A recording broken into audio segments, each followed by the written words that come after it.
going to try one more call here to see if I can get these guys to pick their damn phone.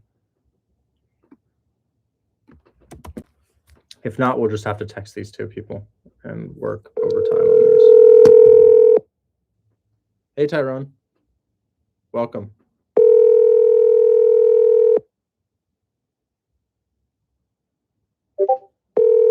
Oh, I forgot to call on my company line. We're trying to record the phone calls now. I forgot.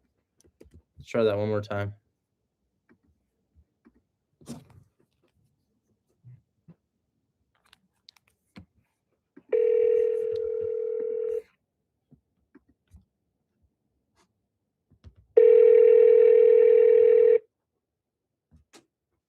Instagram, the best way to reach me is on my Discord. Laurel, Maine? Mississippi? Telephone number 7. Oh, okay. Let's go ahead and text these people together, Hayden. We're going to have to text these people because they are just not responding. But I think this triplex is good. So I think this triplex is good. And then Hayden, I already have your number. Hayden, we're going to say, hey, I have 6 units in Detroit. Actually, 5. I have 5 units in Detroit right now. And I just came across your listing on Melbourne Street, triplex on Melbourne Street.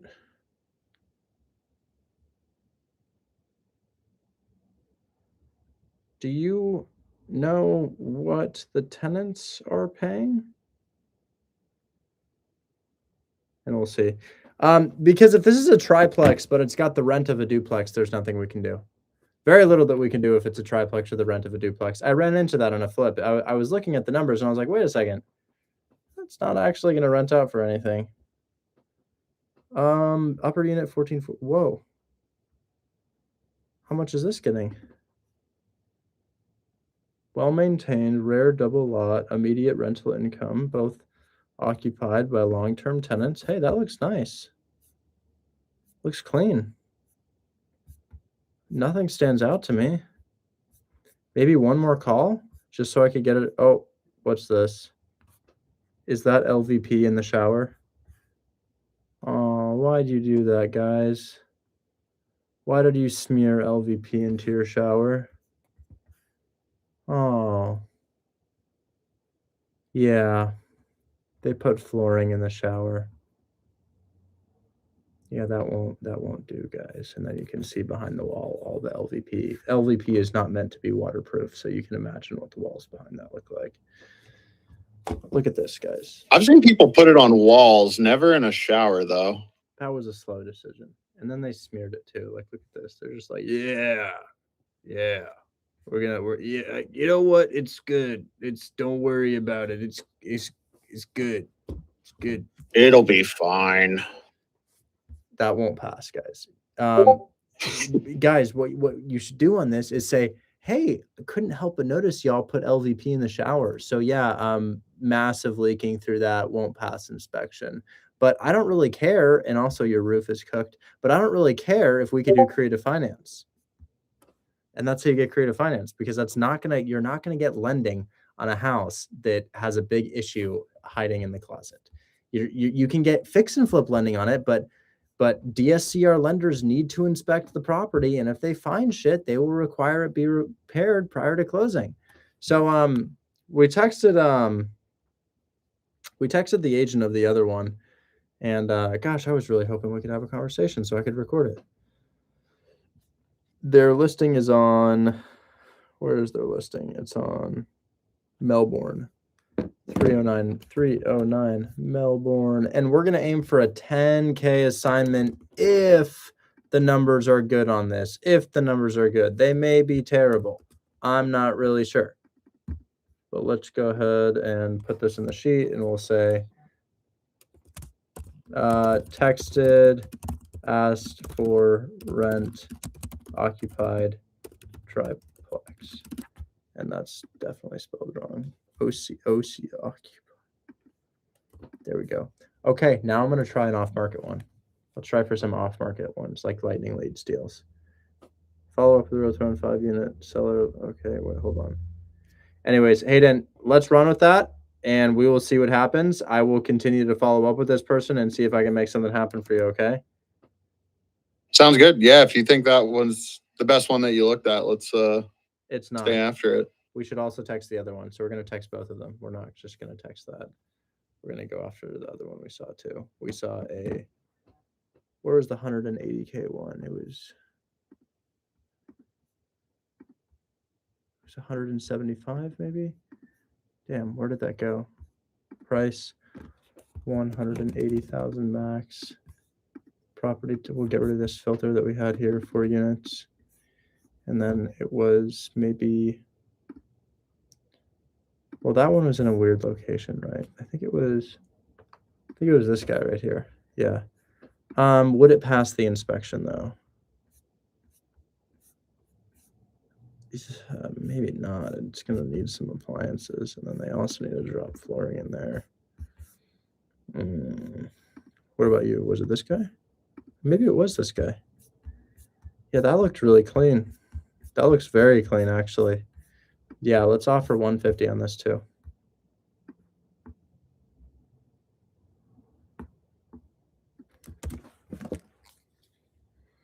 Okay, so we're gonna text this guy as well. We already called, they didn't respond. Put Hayden in here. I drove past your listing on I didn't drive past it, but they like it when I say that. I drove past your listing on Hazlitt, and I'd like to present an offer. Can you verbally ask your seller about $150,000? 7-day inspection. Well, can you verbally ask your seller about $150,000? My name is Richard Taylor, and I own 5 units in Detroit right now.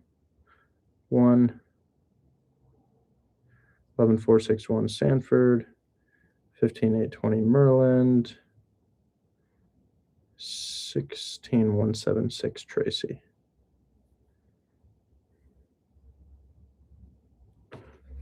Okay, so we have 2 of them that we've reached out to here, and we'll see if and when they decide to get back to us, and then I'll add their name in the contacts. And Hayden, remember to follow up with these people.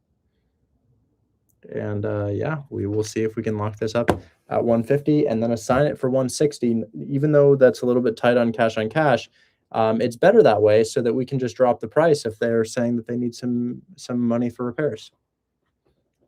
Do you mind pulling up the first one that you texted real quick? I just forgot to record the address. Yes.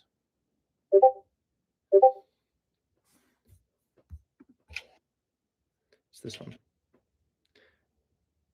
Thank you very much. Then I'm going to try another call. All right, guys, let's jump into another call. Hayden, we'll talk, man. Okay, so here's what I have.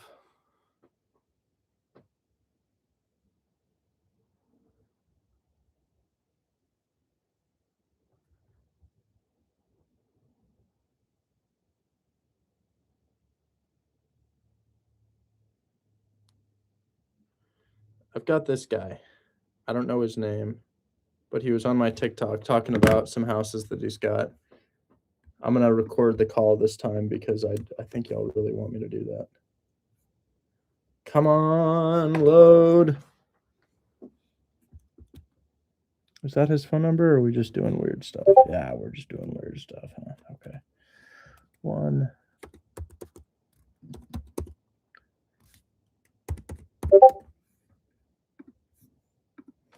And let's call. See if we can get something done. I don't know what I'm walking into right now. Some Detroit properties off market.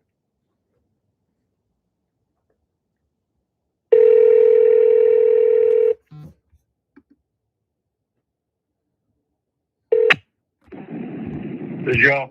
Hey, Joe, this is Richard. I'm calling you on my office line. We were texting about your Detroit properties.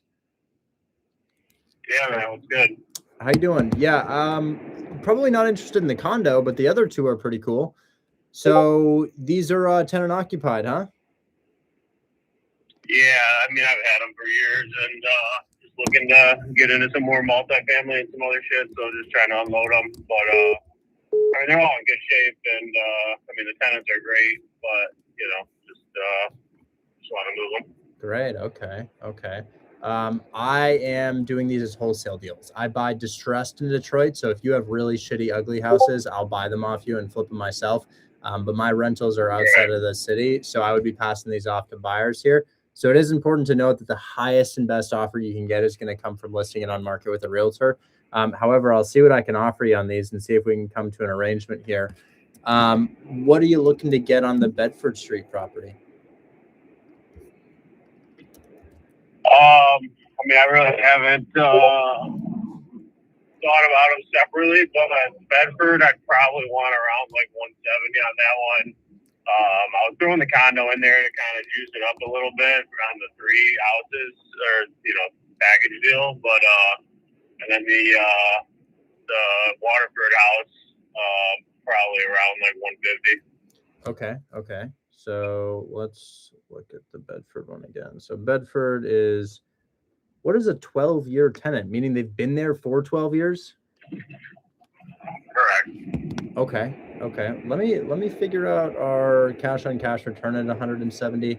I don't think it's tremendously far. So 170,000. They would require us to put down 34 on the loan. That's going to cost us 904 per month.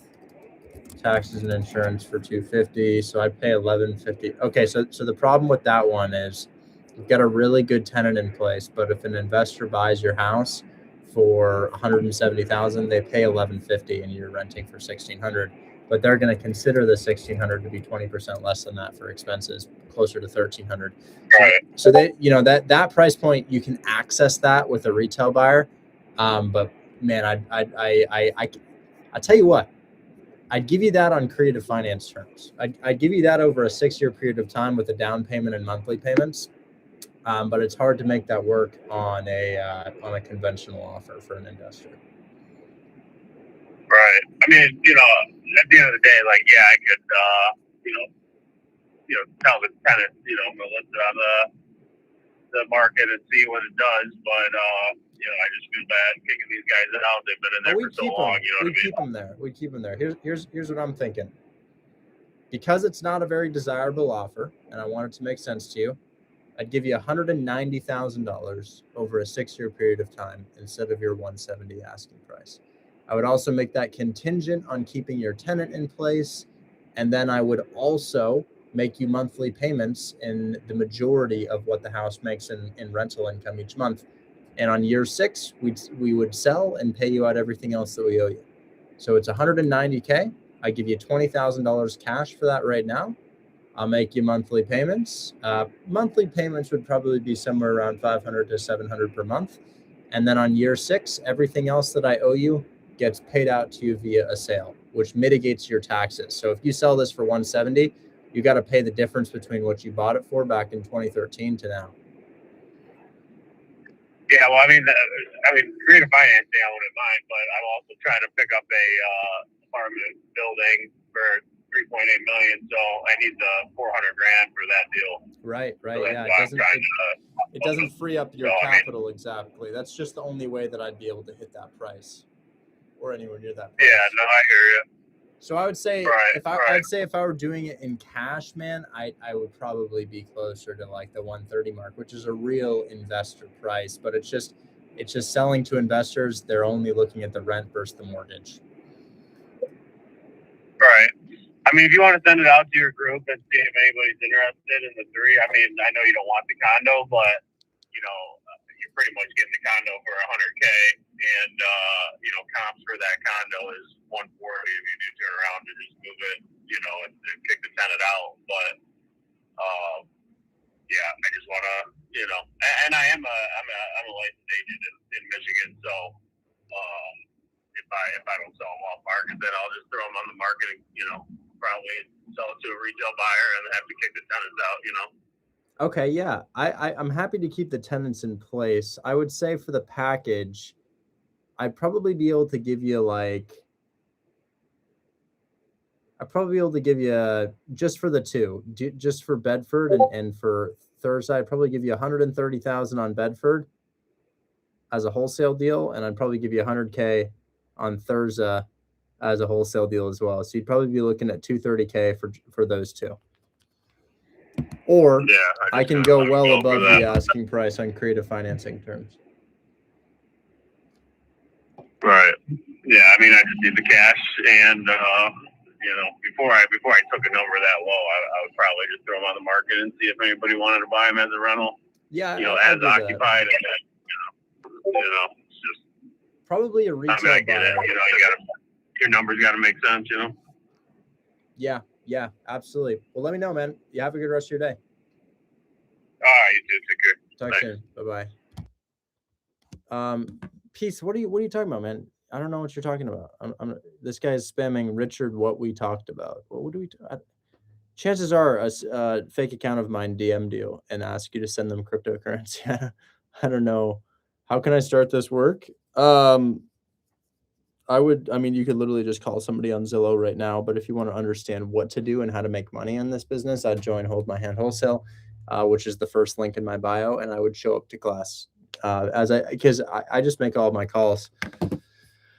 So I'm going to put this thing in my phone call recordings. This will be the first of the phone call recordings that we've done in a long time. So let's just go ahead and make that happen really quick if I can remember how. So view timeline, and then we download it right here, right? Yep. Just submitted your first deal. Let's see it, man. Elliot, what did you submit? What'd you submit, Elliot? Tell me about it. I'll give you some feedback. If you want it, that is. Yeah, hey. Can you hear me? Yeah, how you doing? Where are you located? I'm normally located in Europe, but I'm currently visiting a friend in Miami. Very cool. Very cool. What'd you get under contract? A property in Detroit. It is a 5.2, 2,167 square foot. I put it into the dispo today. Okay, let's check this out. What is the address on it? Okay, let's give that to you now. It is, hold on a second, 14052 North Lawn Street. 14052 North Lawn.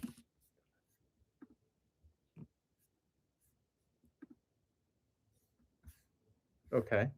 We'll look at the condition first because that's most likely where we go wrong. Okay. Stuff like this definitely scares me. Not so much the ivy, but the wood and how it's looking over here. Roof doesn't look too bad. Ooh. Yeah, hole in the wall and then wrecked door. Rough floors. Yeah. Okay. If a lender goes in here and inspects, man, so I guess I'll put it this way. I'll explain the whole scenario. If you're in the business of lending in houses, how do you know that somebody's going to make their monthly payments? Like, let's say I fund 100% of your deal, like the purchase price, everything. How do I know as a lender that somebody will make their monthly payments? I don't. That's the risk that I take as a lender. I don't actually know if somebody will make their monthly payments. So what I do is I say, okay, I will fund 80% of this. You fund 20%. The reason that I'll fund 80 and you fund 20 is I don't know that you're going to make your payments and I need to recoup my investment and then some if you default on the loan. So this makes sense for me. So that's why lenders have you bring money to the table. Now, what makes it hard for them to reclaim the investment and get their money back? If the house is distressed, if the house is not financeable like this is not a financeable house. So if the house looks like this and they reclaim it, they may have a rehab to do. They may have a hard time reselling the property. So these guys always make sure that the house is in good condition, or else they won't lend on the deal. So it's not even that the buyers care about this sort of condition. It's less about that. It's more so that, you know, if lenders see stuff like this, they'll ask for it to be fixed. And I first ran into that in my experience when I tried to sell my fix and flip, and the lender said, we need you to fix the gutters.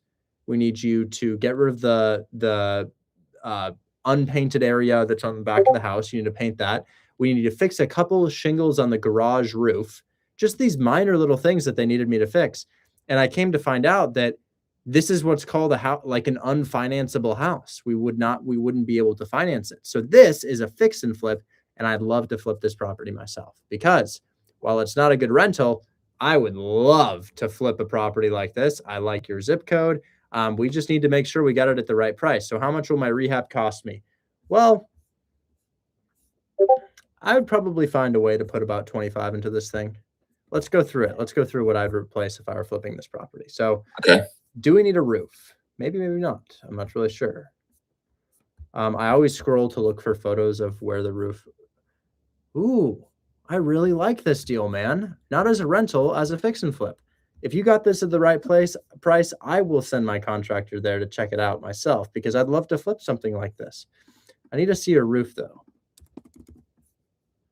Yeah, total fix and flip. Actually, no chance. When I spoke to the realtor, he said that she inherited it from her deceased brother, and I think the roof was redone 2015, 2016. Okay. Yeah, as I scroll through it, it's definitely a project. I think this is, so we need to replace all of that wood. We need mechanicals in the basement. Yeah, so this is probably still a 40K rehab. Probably 45K actually. The reason I say 45K, it doesn't look like 45K at face value, but here's what I think. You need to rip up all of this floor. This room doesn't have flooring in it. That's the subfloor, and it looks a little bit rotted, so I might need to replace the subfloor. Refinish the floors here. Bathroom can largely stay, just a new vanity. Maybe fix this tile on the wall, maybe paint a little bit. New floors, I would say. So probably a new bathroom. You can see the outlets busted as well. Mm-hmm. So yeah, I would say I do think it'll cost me, because look at rooms like this. It'll probably be like 40K to rehab this thing. And I don't know about the roof. The basement isn't of much concern. Let's see the area really quickly. Perfect area, no problem. I look at the mowed lawns, and I know that that's uncommon in Detroit, so I like the area. Maybe I can see the roof from here. Is there any way to see my roof? Which one is it? Is it this The one to the right? Yeah. It's not a bad roof, actually. That's April. Yeah, roof looks okay. Okay, yeah, probably 40K on the rehab here. I'd say 40K. Mm-hmm. A lot of wood to replace. And I would sell this to my buyers at about 155 for the cash on cash return. The reason I say 155 is because, well, it'll rent out for 1,300 per side. 155 to 160 is where it hits that 20% cash on cash return. So if I got this thing at 75,000 and I put in $40,000 and I have 10K in closing costs and holding costs, I'm in it for 125. Yeah, and that's at 75. I'm in it for 125 and I'm selling for 155, meaning I'd only make about 30K at 75. So this would require a pretty steep discount in order for somebody to flip this house, unless we have a flipper who's willing to sit on the market and see if they could get the 180K price range. Because I know that you can get 180 to 200, but you have to list it on the market to get that, because investors, they pay a little bit less than that. Okay. So if I was to reach back out to the realtor and change the deal from a seller finance to a fix and flip deal. This changes things. You have seller finance on it? Yeah. Okay, that changes things. It's still a pretty hefty rehab, but if you're just renting it yourself, now we don't have to fix all this stuff. Because your creative deal probably will sell. It'll probably sell, because creative finance is so desirable that buyers will walk into something like this willing to do the work themselves. So yeah, we probably need just to get it rent ready, maybe like 10 to get it rent ready. Because what I would do for the 10, I'd clean up this bathroom a little bit. I'd try to save some of this stuff. I would refinish the floors. So we're refinishing the floors, and then it would be pretty much good to go. Just clean up the bathroom, lay some LVP here, and list it for rent. And yeah, you could probably get it done. So let's learn about your creative finance deal. What do you have as a down payment? 35,000. Yeah. Yeah, they wanted to come up on the monthly payments, and I said, well, I can't do that. If you want a large down payment or monthly payments, like, you can't have both. Yeah, max down payment on this. So let's say it's immaculate, perfect condition, needs nothing. Probably max down payment would be 17, maybe 18. Okay. And the reason for that is because when you're buying a distressed house like this, you can get a loan that covers the entire purchase price and the entire rehab. So seller finance is less desirable at that level of down payment because you could get a loan that would cover all of that. Or if you're buying this as a rental property, you could put down 20% instead of that. So 20% is 24K, and we're putting down 35 plus closing costs. So you could put down less as a rental, and you could put down less as a fix and flip. So I would say that creative deal too high for us to find a buyer for. Okay. So the agent has contacted me today asking me if we were locking it in, but I can easily go back to him and try and negotiate again onto the contract. Would you say, yeah, go on. I would say your most likely way to get this done is selling it to me. I will buy this house, but I would buy this house at you would need it for I would buy it for 60K. The reason I'd buy it for 60K is because this is what my deal looks like. I want to make 30. I want to make 35, 40K. So I'd buy it for 60K cash. I'd give him 60K, and my closing cost to acquire the deal will be $10,000. So 10K to acquire the deal. So I'll be in it for 70K. And then I'll put in about $40,000 rehab, and then I'll be in the deal for about 110K. And then I'll sell it for anywhere from 150 to 160, and I'll make 40K. So I'll tell you what, I think my max buy on this would be anywhere from 60 to 65, meaning anything you get below 60 to 65, I'd be down for it. Or it would be your profit. Sorry, brain's moving slowly today. Yeah, this is just a fix and flip, and creative finance on a fix and flip isn't particularly desirable, I'd say. Okay. Yeah, I had a good fix and flip last month, and I recontacted the seller, well, the realtor, and he said that he didn't sell it as a fix and flip. He sold it to someone as creative finance, and I was like, oh damn. So I feel like I lost out. So then my next deal, which is this one, I tried seller finance instead of more of a cash fix and flip offer, because obviously they got more money. Yeah. So I kind of got screwed out the deal on the last one. So I thought, okay, well, next one I'll try more creative. I'll bring up Elena. But yeah, creative, but we always have to remember the ecosystem of lending products. And what I mean by that is, now this is a little bit of a complicated topic, but you have to understand what products are available for people to flip houses. So let's say you are faced with two ways to buy this property. You can A, get a loan that covers purchase price and rehab, or B, you can put down $50,000 and then come up with rehab. And you're like, what do you mean 50? And well, it's like, well, you got to get your 45K, call it 45K. You come up with 45K because your deal is 35 down. Let's say we stack it a fee of 5K, 40K down, and then we add on closing costs, 46K down. So here are your two ways to buy this for you as the investor. Option one, you get a hard money loan. The hard money loan is the type of loan I get when I flip my properties, and it covers purchase price, and then they send you a check in the mail for the renovation. You may only have to spend 5K or $0 if you've done a number of deals like I have, and the lender pays for all of it. So option A, anywhere from 0 to 5K entry, maybe 7K entry. Option B, you put 45K down, and then you fund the rehab out of your own personal funds. Hard, right? Hard pill to swallow. Yeah. So ultimately, we have to beat the lending products that are available if we're going to get a creative deal done. What do I mean by that? Well, Let me show you what I mean by that. I have this deal on creative terms. Let's talk about what makes this interesting. Well, you know what your down payment would be if you bought this normally? 20%, right? They put down 20%. Check out my condition. Great condition. Perfect. Doesn't need anything. Like as I zoom in and look closely, like, you know, it actually probably needs nothing, right? It probably is just ready to go. So typically, if you're buying this property, you're looking at a $40,000 down payment and probably a 6.5 to 7.5% interest, depending on your credit score, right? Guess how much I got the seller to agree for a down payment? Tell me. $7K down. I got them for $7K down. That's all, just $7K. Guess what their interest rate is? 3.5%. So Sheesh. if you buy this normally, you're looking at probably about 50K down with closing costs, 50K down with closing costs. Here, I give it to you for 12K down. You get 12K down all day long and 3% interest.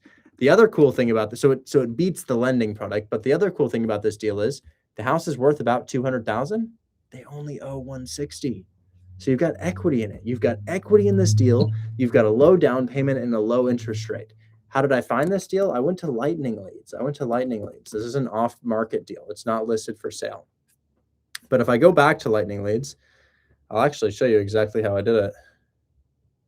It's pretty cool. I go to my control panel. I go to Lightning Leads. I go to Oklahoma City. I click, forgot to select the deal type. Deal type, mortgage takeover, off-market. Off-market mortgage takeover, Oklahoma City. And then I look for somebody like this. Check this guy out. Literally the first one I see. This guy used to be listed for sale at 305, but he removed it after sitting there for about 10 days. You know what thought occurred to him? Actually, he was there for longer than 10 days. You can see he tried to, oh my God, a lot longer. Wow. Okay. Holy shit. This guy actually had it listed since 2022. And then a thought occurred to him, maybe I shouldn't do this. And the reason that he thought that thought is because he owes 303. You know, he's not going to make any money on the sale at all. But at the same time, look at his house. Looks good, right? Yeah. You could call him and you could be like, yo, you remember when you had your house for sale last year and you weren't going to make any money? How about I just take over your debt and you don't lose any money? I'll just take it over as it stands. The only issue I see here is that he was for sale a year ago. Maybe he's doing something else with the property. But this guy wasn't. This guy was for sale 60 days ago. Should we try to contact him? Let's try. Why not? So what's the problem with this method? The problem with this method is that the skip tracing is 40% accurate. Skip tracing houses is inherently inaccurate. It's very frustrating that it's not very accurate. So I look for people who have recently removed their house. I really liked the last one that we looked at because bro recently removed it. Like he was there 2 months ago. You know, he still probably wants to sell his property. He just went in a different direction, didn't think he could do it. The only problem is this guy's here 3 months ago. Okay, 3 months ago. 279 to 253. Okay, not bad. This guy was there 3 months ago. 217 to 235. That's also not bad. 335 to 365. 179 to 195. I think our best one is this guy right here. 217 to 305. So I would just call him and be like, yo, did you still want to sell your house? Let's see. And I'll probably will try to sell my other deal that I have right now to a buyer on stage. So I just unlocked their phone number. Here's the phone number. Now, the first thing I'm going to do is I'm going to put them in my phone, and I'm actually going to see if it turns blue. Yes, it turned blue. You see it? It's blue. I don't know if y'all can see the number. It's blue. Why is that significant? Well, let's say it is a disconnected, if it's a disconnected line, it will be green. If it's an Android, it'll be green. If it's a home phone, it will be green. If it's a connected and active cell phone, it'll be blue. Yeah. You're good. So we'll call. Let's see if we can talk to him. So I think we got lucky there, and that actually is bro's phone number. Let's see if he'll talk to us. I'm going to go ahead and give him a call. Here we go. The person you are calling cannot accept calls at this time. We're sorry for any. I'll text him. I'm going to say, did you still want to sell? His name is Paul, but did you still want to sell Southwest 94th?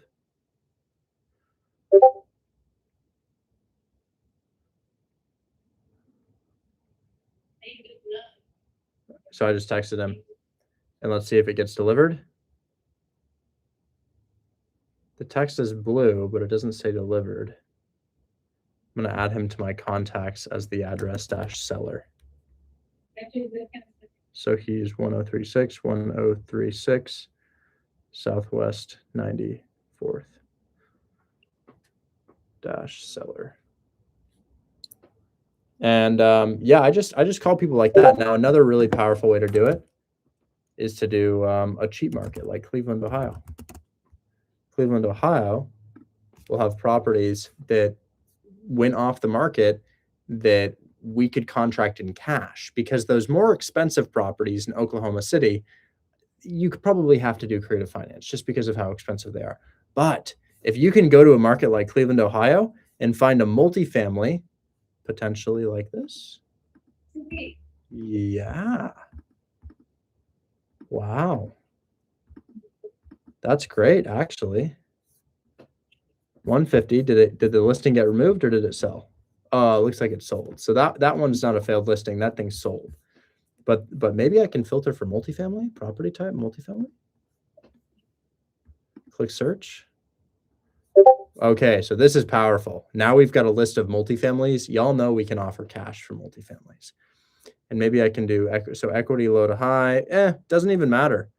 Now the equity doesn't really matter. Now it just matters about the type of property we're looking for. And I'm looking for something that's kind of in the range of where our buyers are looking for, meaning list price probably, yeah, about 150. But look at that. That's not going to pass an inspection, right, guys? That thing's shitty. So we need these things to be nice looking. Listed for 249. Yeah, no, that won't pass. That's not at the right price. 295, not at the right price. 150, right price, but condition looks kind of shit for condition. Can't do condition like that. Right price, but your condition. Oh, actually, nice. Okay, let's see if it sold. Oh no, did it say sold? Nope, listing removed. Oh wait. That's a rental listing. Listing removed. Yep, didn't sell. So they removed the listing. They decided to rent it out. It's occupied, I bet. So I could call this person and I could offer them two offers. I could say, I'll either take over your debt or I can give you an offer to buy it in cash. Why? Well, it just happens to be the type of thing that our buyers are looking for. So I unlock Bro's phone number. Let's see if I can give him a call. Now we're not dealing with realtors, and now the wholesale restriction doesn't matter. You could just tell the seller and they'll sign it, no problem.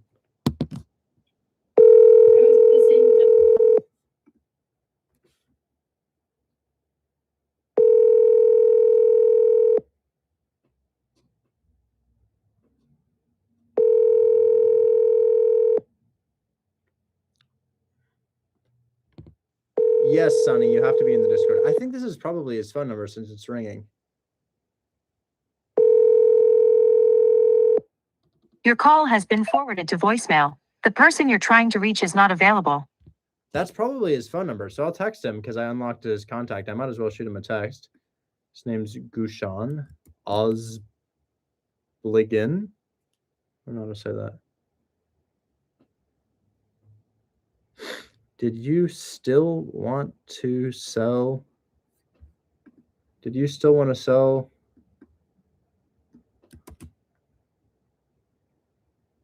I saw it got taken off the MLS. And I'll just add them to my contacts as the name of the property, -seller. And that's how I get my off-market deals. Now let's see what happens when I try to sell one of these, because this is one that I have right now, the 1314 Charlotte. That's not a hypothetical. That's actually under contract with earnest money submitted already. So let's talk to a buyer here. This is a buyer who buys these deals and he wraps them to what he calls tenant buyers. Yeah, Ziad, I'll check that out. Jason, are you here? He might not. Oh, sorry, I had my volume down. Can you hear me? Yeah, I can hear you. Here's what I've got, man. This thing is worth about 200K. They owe about 160 or so on it. And it doesn't appear to need any work. I say appear because you never really know, but it doesn't appear to need any work because it's a newer property. And it's got a 3.5 rate on it. I think your payments are 1,100, and I think your rent here is 1,400, maybe 1,500. Let's find out. Your rent is, yeah, about $1,500. So you pay about 1,100. I'm sure it's like 1,150 and 1,100 and some change, 1,120, 1,130, 1,140. But it'll rent for about $1,500. And I got the guy to take 7K down, and I'm trying to get a 5K fee on this for 12K down. Our buyer is AFK, not responding, missing, but we're already into escrow, and it's probably about a week away from closing. And we're looking to find somebody to complete the contract. I am actually, that's what I was looking at. You just sent that to me a bit ago. I do like the price is good. It does make money. Yeah. Let me see if I can get that to okay. I mean, it is in a good area. I seriously was just looking at it. That's why I hopped off.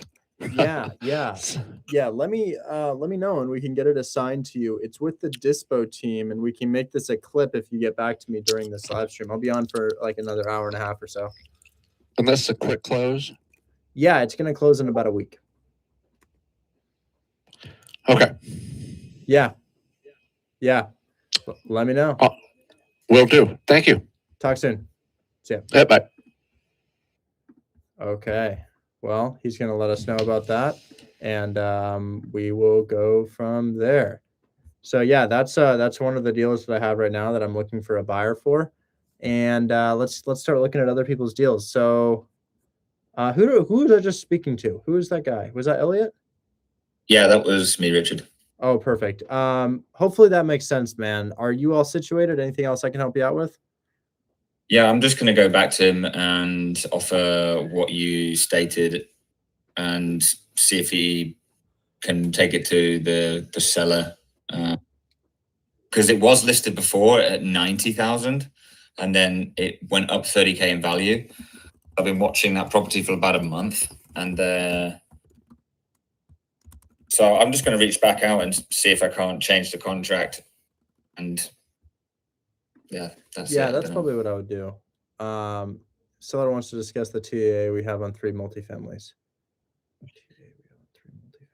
I don't remember that for some reason. Thanks for submitting your first deal. I'd love to check it out. But I'm sorry, Elliot. I was responding to other questions there. You're just going to go back and modify that contract, correct? Yes. Yeah. Okay. Cool. I'm going to get in touch with the realtor and see if I can't get back to you. Great. Okay. Talk soon, man. Thank you. Thank you for your time. Ostigo. Is it Ostigo Street, Brock? I walked Ostigo Street and it has massive structural issues. Is it Ostigo Street or is it in Ostigo the city? Oh, interesting. We'll talk in a sec. Let's talk to Travis though. Travis, you locked up a mortgage takeover, huh? Yes, sir. Alabama, Center Point. Actually, decent zip code. No shootings nearby. I got it for 6K down. Where are you pulling this from? What's your lead source? You got a leak hit. It's the same as yours, Richard. Oh, lightning prop leads? stream. Oh, prop stream. Prop stream. Okay, so he's getting off market or on market? On market. Good, perfect, great. So your 6K must be just going to the realtor. I know it's like $2,000 to the seller, and that's going to cover 1 payment arrears, and then the rest goes to the realtor. Beautiful. What is the address? I'd love to see this. 308 25th Avenue Northwest. And honestly, guys, whoa, interesting structure. I could care less about your condition or your shootings on a mortgage takeover. I don't care. It can need a little bit of work, and it can be in an area of shootings. I don't care. It's just the type of deal is so desirable that it just works. So what an interesting house. Yeah, your roof looks good. such an interesting building with interesting colors. Yeah, let's talk about it. So what is your PITI? Is it like 850? Well, there's an interesting escrow acceleration on it. So right now it's sitting at 1,050. So once he gets that taken care of, it'll adjust itself. I think there's something wrong with the insurance that we're getting documents for, but right now it's 1,050. Okay. You really should figure out what it will go down to, because we can market it for what it will go down to. And at 1050, you'll probably find a buyer, but obviously not a massive amount of cash flow. So what do you think it'll go down to when that issue is fixed? My original calculation was like 850, 900. Nothing too crazy, but about that. Got it. Okay. All right. Well, yeah, I think my only feedback is I hope it goes down to the 850, because cash flow is kind of tight at 1,000 to 1,450 rent. Or normal cash flow, yeah, but this might be a good one for Jason for a tenant buyer as well. Yeah, absolutely. Okay, well, yeah, I think that deal is viable. I'd send it over to my team. We'll blast it out to the buyers. You could also post it on Facebook, post it on the Buy Box Cartel Marketplace. I hear that that's picking up a lot right now. Pam is getting offers on the Buy Box Cartel Marketplace as we speak. So yeah, I would say definitively figure out where your mortgage will go. And if you're curious about that, you call the insurance company. You could call the mortgage company and say, hey, if we catch up all of these back payments, these arrears, which is likely what's causing the payment to be higher, where will my payment be? Yeah, we'll do. And yeah, Eric Shirley already has it. Great. Update her though, because you'll get way more if we figure out where that monthly payment goes. Yeah, we'll do. I'll be on it. Thanks, Rich. Absolutely. Talk soon. Somebody says, do you use Smarter Contact for SMS blasting? I was talking about this on my podcast today, guys. What are we looking at? Holy shit. I was talking about it on my podcast today, and the reality is text blasting is not really legal. You have to opt in. Oh, should we text that? He's asking if we're paying cash.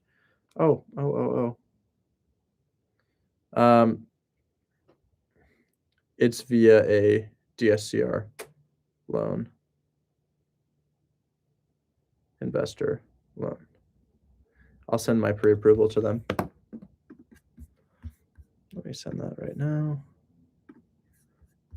Messages. Richard, pre-approval. And we'll go ahead and send that there, and then we'll get them the proof of funds as well.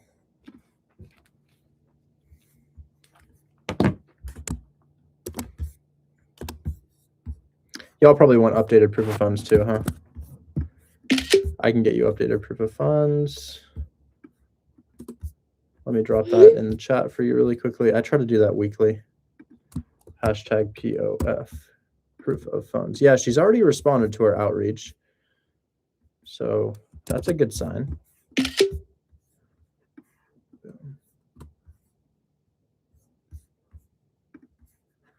Gosh, I so badly just want to keep calling. So fun to call. Anyways, we'll keep talking to some people. So Brock, you had something, right? Where your seller finance deal, is that thing under contract? Yes, it's under contract. I sent it to you in your DMs, the signed contract. Send it to my team. My team is the one who can get that handled. Yeah, I texted to Shell too. Perfect. Great. This is really, really And good. I had another one as well in Michigan. Oh, you got another one?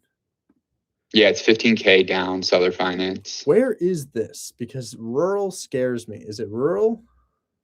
It's Kalamazoo. I would say like a suburb of Kalamazoo.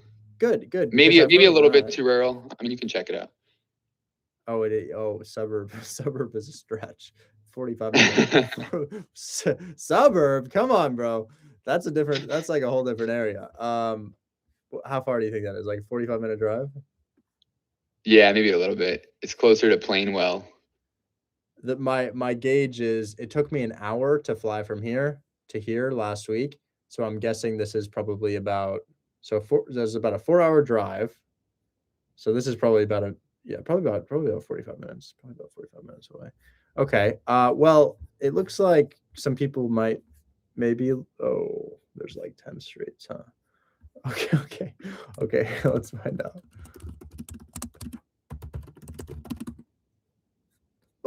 4,000 people. No. Okay, well, we'll learn about it. So we got a 2-1, 15K down. House looks clean as I hell. can't see your screen. Are you sharing your screen? Oh, I'm sorry. No, you're good. I'm sorry. Hold on. Let's go ahead and do this. Okay, so it's a 2-1, and what's your mortgage cost per month? Let me check. It's a seller finance, not TAA. Oh, does it cash flow?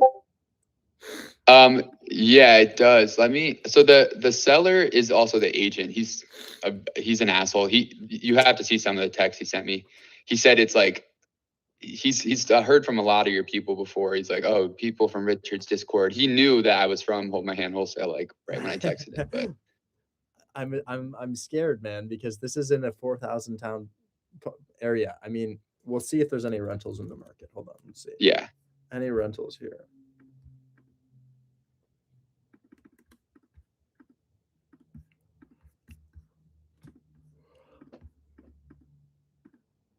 Okay, you got like a couple, a couple properties for rent here. So who knows? Maybe we could find a tenant here. So what are your terms? Tell me about your terms. You got a purchase price. So it is 15K down, 200K purchase price, $500 a month, 10-year balloon, 0% interest.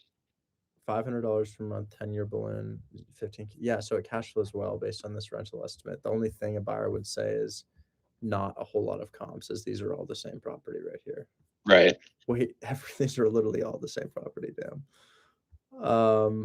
Okay, so yeah. If this were in a place with people, slam dunk, awesome. It's just not people just don't really live out here. But it's possible. You've got Plainwell over here. Plainwell, let's see, what is that, like 5K people? Yeah, that's hard, man. That's my only feedback. My only feedback is that I wish more people lived there, but in terms of your structure, I mean, it's great. Yeah, it's no worries. I mean, if you think it's cooked, but we still have that one in Bessemer, that one's signed, and then the one in Grand Rapids, that's an escrow. I feel good about that. Oh, you have one you have one in closing right now? It's with Gold Key TC, waiting on buyer to submit EMD right Saeed, now. Right? That's the backup buyer. The first buyer signed the TC service agreement today and submitted all the forms. Yeah. Good. Okay, cool. I wanted to make sure that happened for you. Okay, good. Perfect. All right. Yeah, and he's a buyer for other TAA deals too. So if you have anything else, I can send it over to him. Yeah, bro. Jason's working on it right now, but 1314 Charlotte. This is in Norman. Okay. It's got approximately 1,100 per month at 3.5% rate. I've got it for 7K down, and I'm looking to make 5K. So yeah, I'm negotiable, but yeah, I would stack your fee. So you could go to your buyer and you could be like, yo, we've got this for 15K down, and you'd make 3K off of just the text message. Yeah, okay, sounds good. I'll send it over to him now. You got to see what the seller said to me, though. If you scroll up, that's one of them, but the one above that, too, is even worse.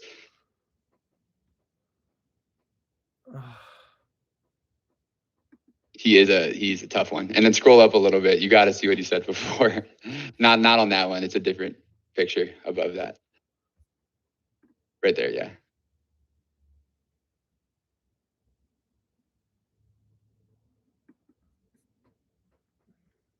Whatever, man. Whatever.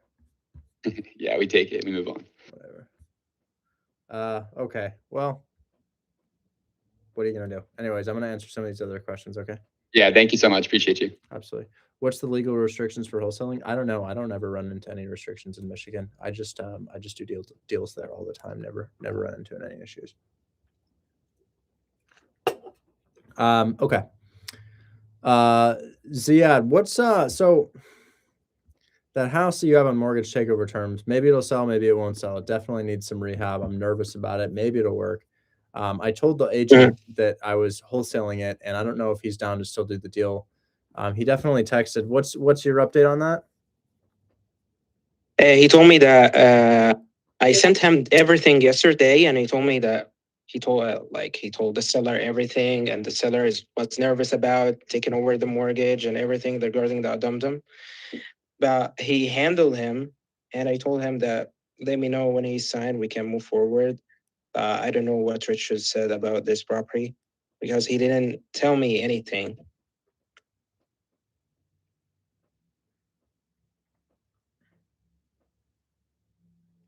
I'm texting him, trying to understand. Do you want to do this with the trust or subject to? Yeah, that one we'll see. It's not the end of the world because I don't know if it'll sell even because obviously we don't want to have heavy rehabs on a mortgage takeover for a rental property, but high rate, heavy rehab, little bit challenging there. So I guess the rate's not terrible. It's 4.75, so that is pretty good. But yeah, we'll see. We'll see. He doesn't seem to be closed off to it. It's just that he wanted all these extra terms and conditions. We put them in, and now he's got all the questions about these extra terms and conditions. So hard. Exactly. He just handling the seller. So the seller doesn't know anything about the mortgage takeover terms. I get it. You've got another one, you said, huh? Yeah, I got another one. I'm gonna send it to you.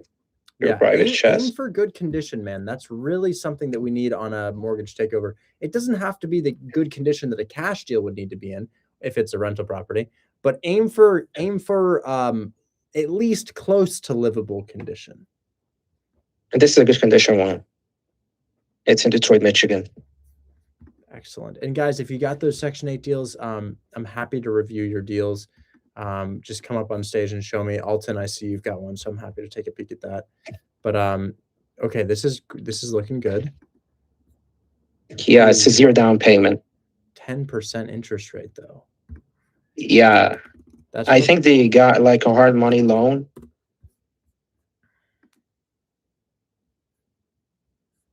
Yeah, we're gonna need them to refinance that because their loan probably has less than a year left on it. Yeah, he told me that, but I didn't understand like how we can cash out or refinance. Yeah. So I told him I'm gonna discuss everything with my landlord. Yeah, there are loans that are intended for renovation, and there are loans that are intended for holding on to a property long term. And renovation loans only last 12 months or so, maybe 6 to 12 months. And when it expires, the full amount is due, right? So if you take one over, it's like a ticking time bomb, right? You got to be able to exit that property. So we use those for renovations. Now, the loans that we want to take over are long-term 30-year mortgages. And the reason I know it doesn't have that is because we haven't seen rates at 11% since like maybe 1995 or something. I don't know. I wasn't even alive, but I think in the 80s and 90s rates were really, really high like that. So it's just, that wouldn't be a mortgage that we see anymore. Yeah, so how we can like fix this issue with them? Because they are very desperate regarding selling their property. They should refinance the loan. They should refinance the loan into a 30-year mortgage. Mm-hmm. He told me that, yeah. He told me that they can get a DSCR loan and refinance the property, and then they can have a low interest rate. Not low, but lower. They'll still have a 7% plus rate.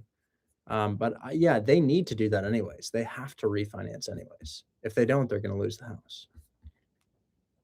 So should I call the realtor and tell him that they need to refinance and everything, and we can move forward after that? Yeah, say, hey, we can only take over a loan if there's time left on the loan. If your loan is due right now, I can't just take over your headache. Mm-hmm. So I need to ask him about the loan term.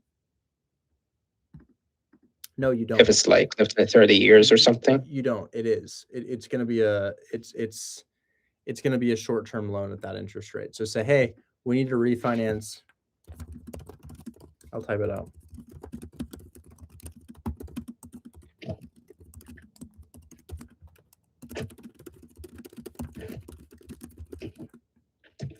Yeah, this is what I would say. I spelled that wrong, but this is what I would say.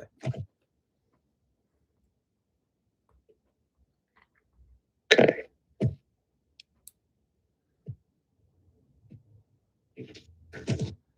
Hey, Rich, I Correct, seller sir. finance in Florida. If interested, 20K down payment for 6 years.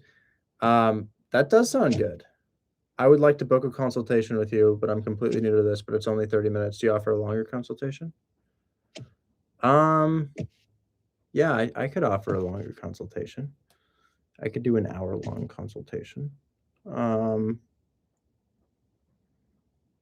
tell you what, man, if you book the consultation, we can do an hour-long consultation, but I don't have that offered yet. We would just need to do a deal, you and I personally. So I'm not saying if you book one for 30 minutes, I'll do it an hour, but we'll book it for 30 minutes. And then I'll say, hey, I would be willing to extend this to an hour for X price. And what would be my price for that? I'll tell you what, I would do, I guess for an extra 100, I would give you another 30. I guess for an extra 100, I'll give you another 30. I don't have that offering right now, but I can make that offering. Anyways, yeah, so for that deal, you know what to do. Ask them to refi, then come back, okay? All right. Thank you, Richard. Absolutely. Talk soon. Bye-bye. Pam, you said you need to reach me regarding something for Yusuf?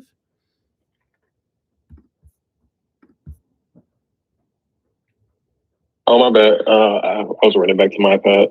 Yeah, I just threw it in your DM, but we were doing an equity carry on 3 multifamilies in Michigan, but it changed that they want their debt taken over instead.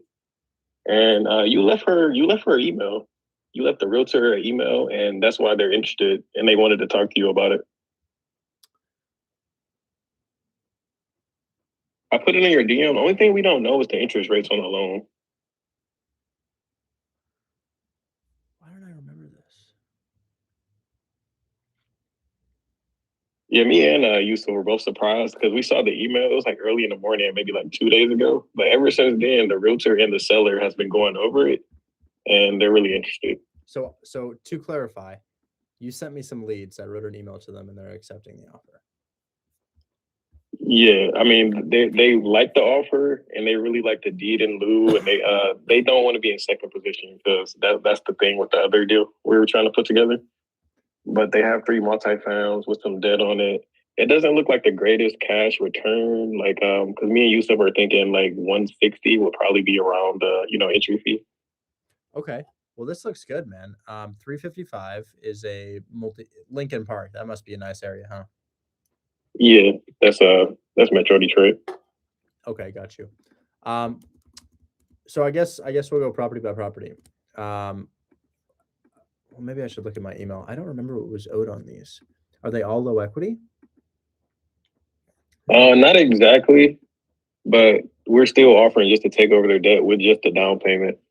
And I got their balances in the DM. It's like right under the address. I got the balance. We don't know the interest rate, and that's the monthly PITI. But I have the total PITI as 10,160, and then the current rental income for all of them is 335. 10,160. Wait a second. I see one that says PITI 7,270. Yeah, that one's a 7 unit. It's a 7 unit. That one is way out there. I've never been there. It's super far in like the middle of Michigan, but it's all the same seller. So the first 2 are Metro Detroit. That one, the third one, is a 7 unit. It's fully occupied, but it's so far out. Like I don't even know where that is. Oh, it really is in the middle of nowhere. Oh my gosh. I think the closest place it is to Jackson, and Jackson is 40 minutes away from Ann Arbor. Oh my God. If you look that place up on the maps, it's like, wow, yeah, that's extremely rural. How many people do you think live there? 10?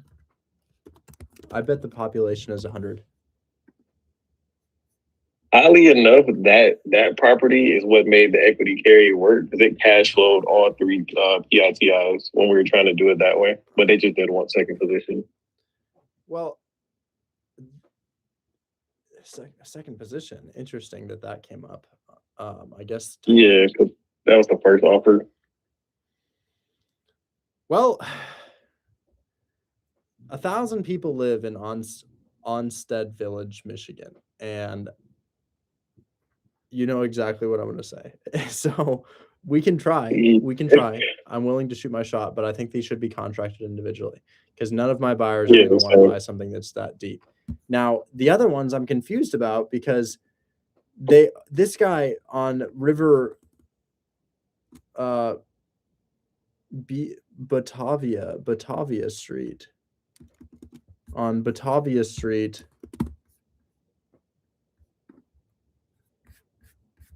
Yeah, that's in a good location, but they're listed for 425 and they owe 88. Are they willing to let us take it over and finance the rest? that's what I was saying, because that's a lot of equity to be given up, but that's what they're interested in. And I think Yusuf also offered 100 down, but the agent, I mean, her commission is going to be high, and then our entry fee like 30. So that's why we were thinking 160 down. And because I was thinking a hybrid wouldn't work either, just because of where the cash flow is. But they just want us to take over the debt as is with that down payment. So it's kind of like they're giving up a lot of equity. Well, if they're down for a hybrid, I'm happy to do it. You said they want me to call? Yep. Let's see. Oh yeah, let me but this is what the agent said. Let me throw that in your DM too. And then here's the seller's number. All the agent is saying there is just be mindful of the relationship she has with the seller, basically. But she wants us to call without her on the call, basically. Okay. This is an interesting one. This says, I've paid you $300. It's been over a year and I haven't gotten a deal. This works like a gym works. If you join a gym, you don't inherently get fit. That's not exactly how a gym works, right? You have to show up and make the calls. I recommend you talk to 10 people per day, but I talk to people every single day and I hear their voice and I think no chance. No chance, because I talk to people. It kind of goes like this. Hi, Richard. So I've got a deal and I just not really sure if it's gonna be a deal, and I just wanted some feedback. And I hear them and I'm like, man, I really appreciate your effort and everything, but we can't sound like a caveman and get a deal. We have to speak professionally and we have to sound like somebody who's trustworthy. So I hear all of these bros who I don't know how they got like that. We all had the same curriculum growing up, but these are realtors. Their job is to vet buyers. And if you sound slow over the phone, you're not going to get a deal. You're not going to get a deal. You can have a thick accent and still be professional, like Yusuf or so many others alike. So I would say that it comes down to a couple things. One, you have to put in the time. Being here inherently is not going to get you a deal. That's just not how it works. Two, you have to be competent. If you're like slow, no chance. And I wish I could tell you that you're slow, but I would lose all of my followers if I did. What I mean by that is, I wish people could come on and I could say, hey, you don't sound like you have the ability to form words in the way that would cause somebody to believe that you're trustworthy.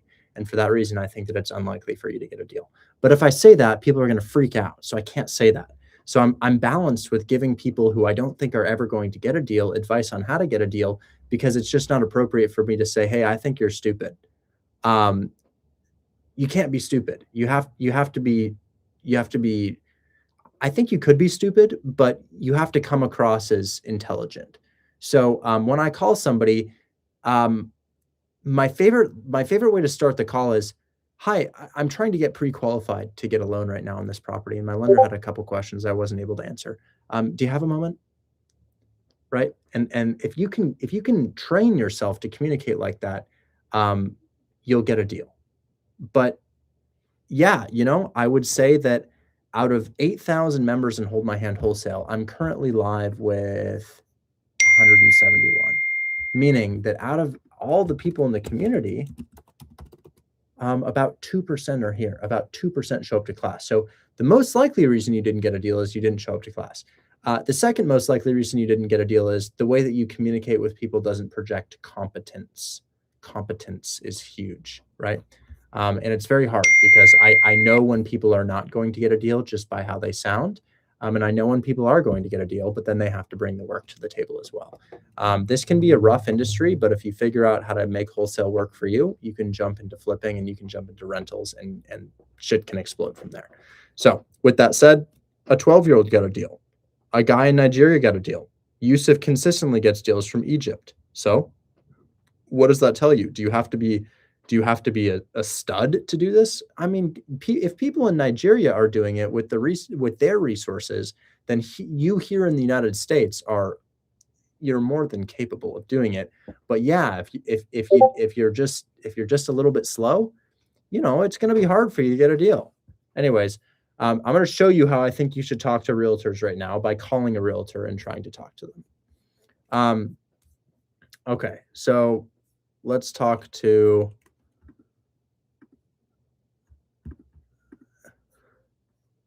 this guy that Pam sent me. So here we're going to see if we can talk to somebody. It's a hard reality, but a lot of people ask me, how long will it take me to get a deal? Notice I never give a timeline. I don't give a timeline because you may be stupid. And if you're stupid, you're never going to get a deal. And most people don't get deals. I don't put a timeline on it because most people never get deals, right? But at the same time, I've seen people get deals who suggest that everybody could get a deal. And what do I mean by that? Well, Yusuf is probably the best example possible. The guy who found this deal that I'm calling right now, his last closing was, Yusuf, you were paid out yesterday, right? For Yes. $2,000. Yeah. Yeah, he lives. Wait, I will send it in the chat right now. Give me a sec. You can hear his accent, guys. Yep. So he has an accent and you don't have an accent, and that infinitely makes it infinitely easier, right? His first language is probably Arabic or something like that. So, it's just it's a lot harder for people like him, and I think that if he can do it, you can do it. But at the same time, Yusuf's a really smart guy, and he may be overcoming his location and his accent, but he is really smart. And you may not have to be as capable as Yusuf, but I don't know. You just have to train yourself to project competence, and you command the phone call. And that's not about being aggressive. It's about having confidence. Confidence and competence, they go hand in hand. So I'm going to call Andy right now. Now here's what I'm going to say, Pam. You tell me if this sounds like the right thing.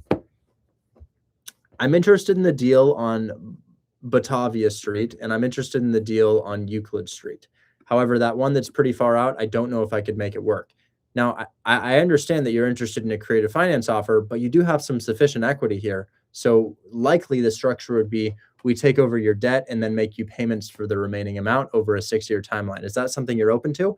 And that's how I would start the conversation. Do you think that's well received, or I should say something different? I think so, because I wasn't so sure about the equity situation either. But that is what they wanted, and I told them. I think we told them like multiple times, like me and Yusuf. And oh yeah, so the person you're calling is the actual seller. Good. And that's just permission from the agent to call them. Okay. Did we mention before that we are doing a hybrid deal? Because I believe we just said that we will take over the mortgage. Yeah, and that was the issue, because the hybrid would make more sense if you want the equity. But if we're just taking, because we told them multiple times, we're just offering that to take over the debt. And that's kind of like leaving a lot of equity on the table. He had a divorce. That's why he was selling it. He had an issue. Wait, guys. Somebody just said check comps on these properties, and I checked them, and they're like, their estimated value is less than half of what they're listed for. Do we know if this is what these things are worth? That's even better. Wait a second. Yeah, if we're taking over the debt, it's pretty much just their mortgage balance. Wait a sec. This thing is this is a duplex listed for $425? No, that's a fourplex in Batavia. It only has 2 bathrooms though. I guess that's an issue. It's a fourplex. The one in River Rouge is a fourplex, and the one in Lincoln Park is a duplex, and the other one's a 7-unit. Okay, Batavia is a 4-unit? Yep. Okay. Guys, you see the houses around here, right? Am I showing my screen? Oh shit, I'm not.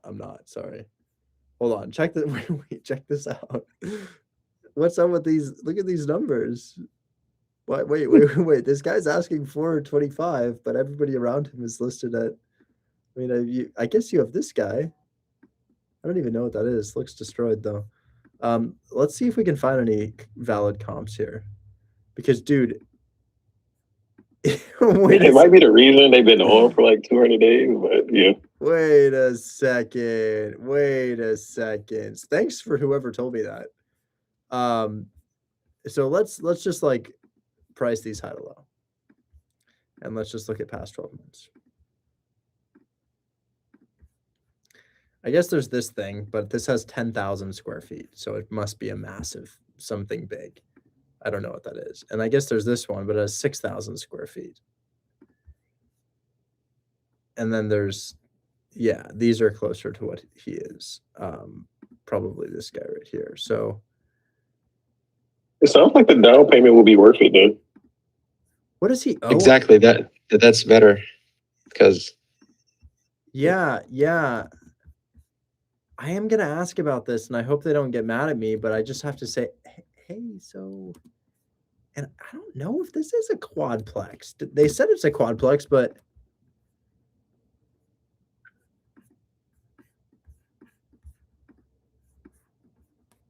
oh, you're right. It is a quadplex. Look at those meters. How do you get in? How do you get in?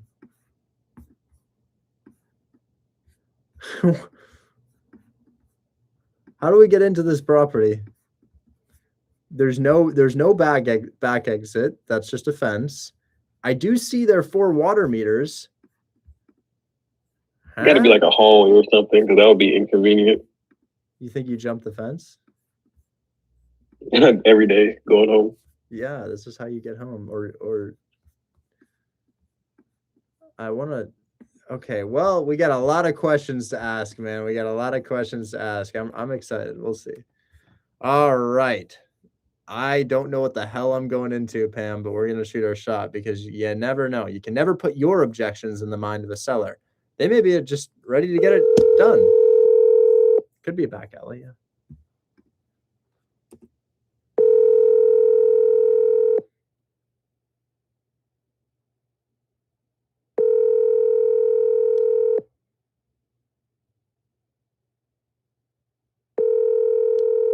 I am interested in wholesaling the Florida one. I don't buy rentals right now. I will in the future, just not right now. I need to stabilize my portfolio. If you join my Discord and submit it to my team, we'll find you a buyer within a couple days. That's a great Your deal. call has been forwarded to an Sounds like bro is not around for our very crazy conversation that we're going to have.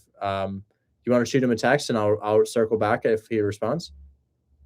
Yeah, I'll stay up and shoot the agent a text. But his motivation is divorce, so that's maybe more reason why he's doing it. But I'll shoot him a text now. I wonder why he decided to list the property there. I just can't rationalize why he would do that. Look at the comps. Are these all multifamily? I'll filter for multifamily. So we'll do property type, multi 2 to 4 units. No comps. Weird. Yeah, and then the other thing is, bro acquired this for $98K in 2021. I'm sure he renovated, but did he really renovate in 4x the value? More than 4x? I don't know. Well, we'll see. I do think it could be worth 200K. Josh says comps. What does Josh have? It's a virus for me. Yeah, that is a comp. Yeah, Josh is right. 4821848. Yeah, that's a comp. Yeah, Josh is right about that, actually. Look at that thing that he just put in the chat. That's right. Anyways, I gotta move on, Pam, but we'll let me know and we'll talk, okay? Most definitely. Brock, does he want that deal? Yeah, he said he's interested. He just wanted to know if there were tenants in place. I think he's vacant. Okay, vacant right now. Let me text him. Yeah. Let me know, okay? Okay. Text him. I want to say Alton's been here for a while. Alton, how you doing, man?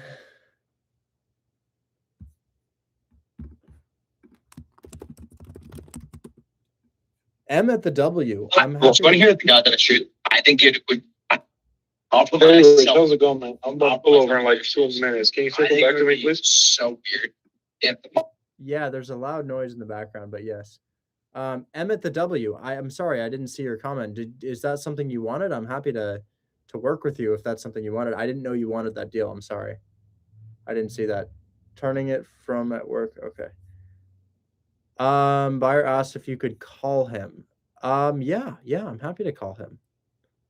Yeah. Emmett the W. Do you want it or you don't want it? Because if you want it, we can get it done. It's a lot easier than working with another person's buyer. So you just have to let me know if you want it or not. But I don't want to go back and forth like I might want it. Well, I don't know. It's a fun idea. I'm just not really sure. It's just it has to be like, oh yeah, I'm ready to jump on it. Okay, cool. DM'd you his number. Okay, cool. We'll call the buyer. Is he a wholesaler or a buyer?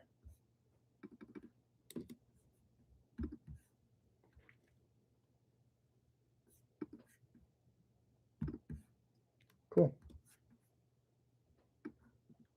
All right, Ben. Let's give you a call. Telephone number 5. All right, let's call him again.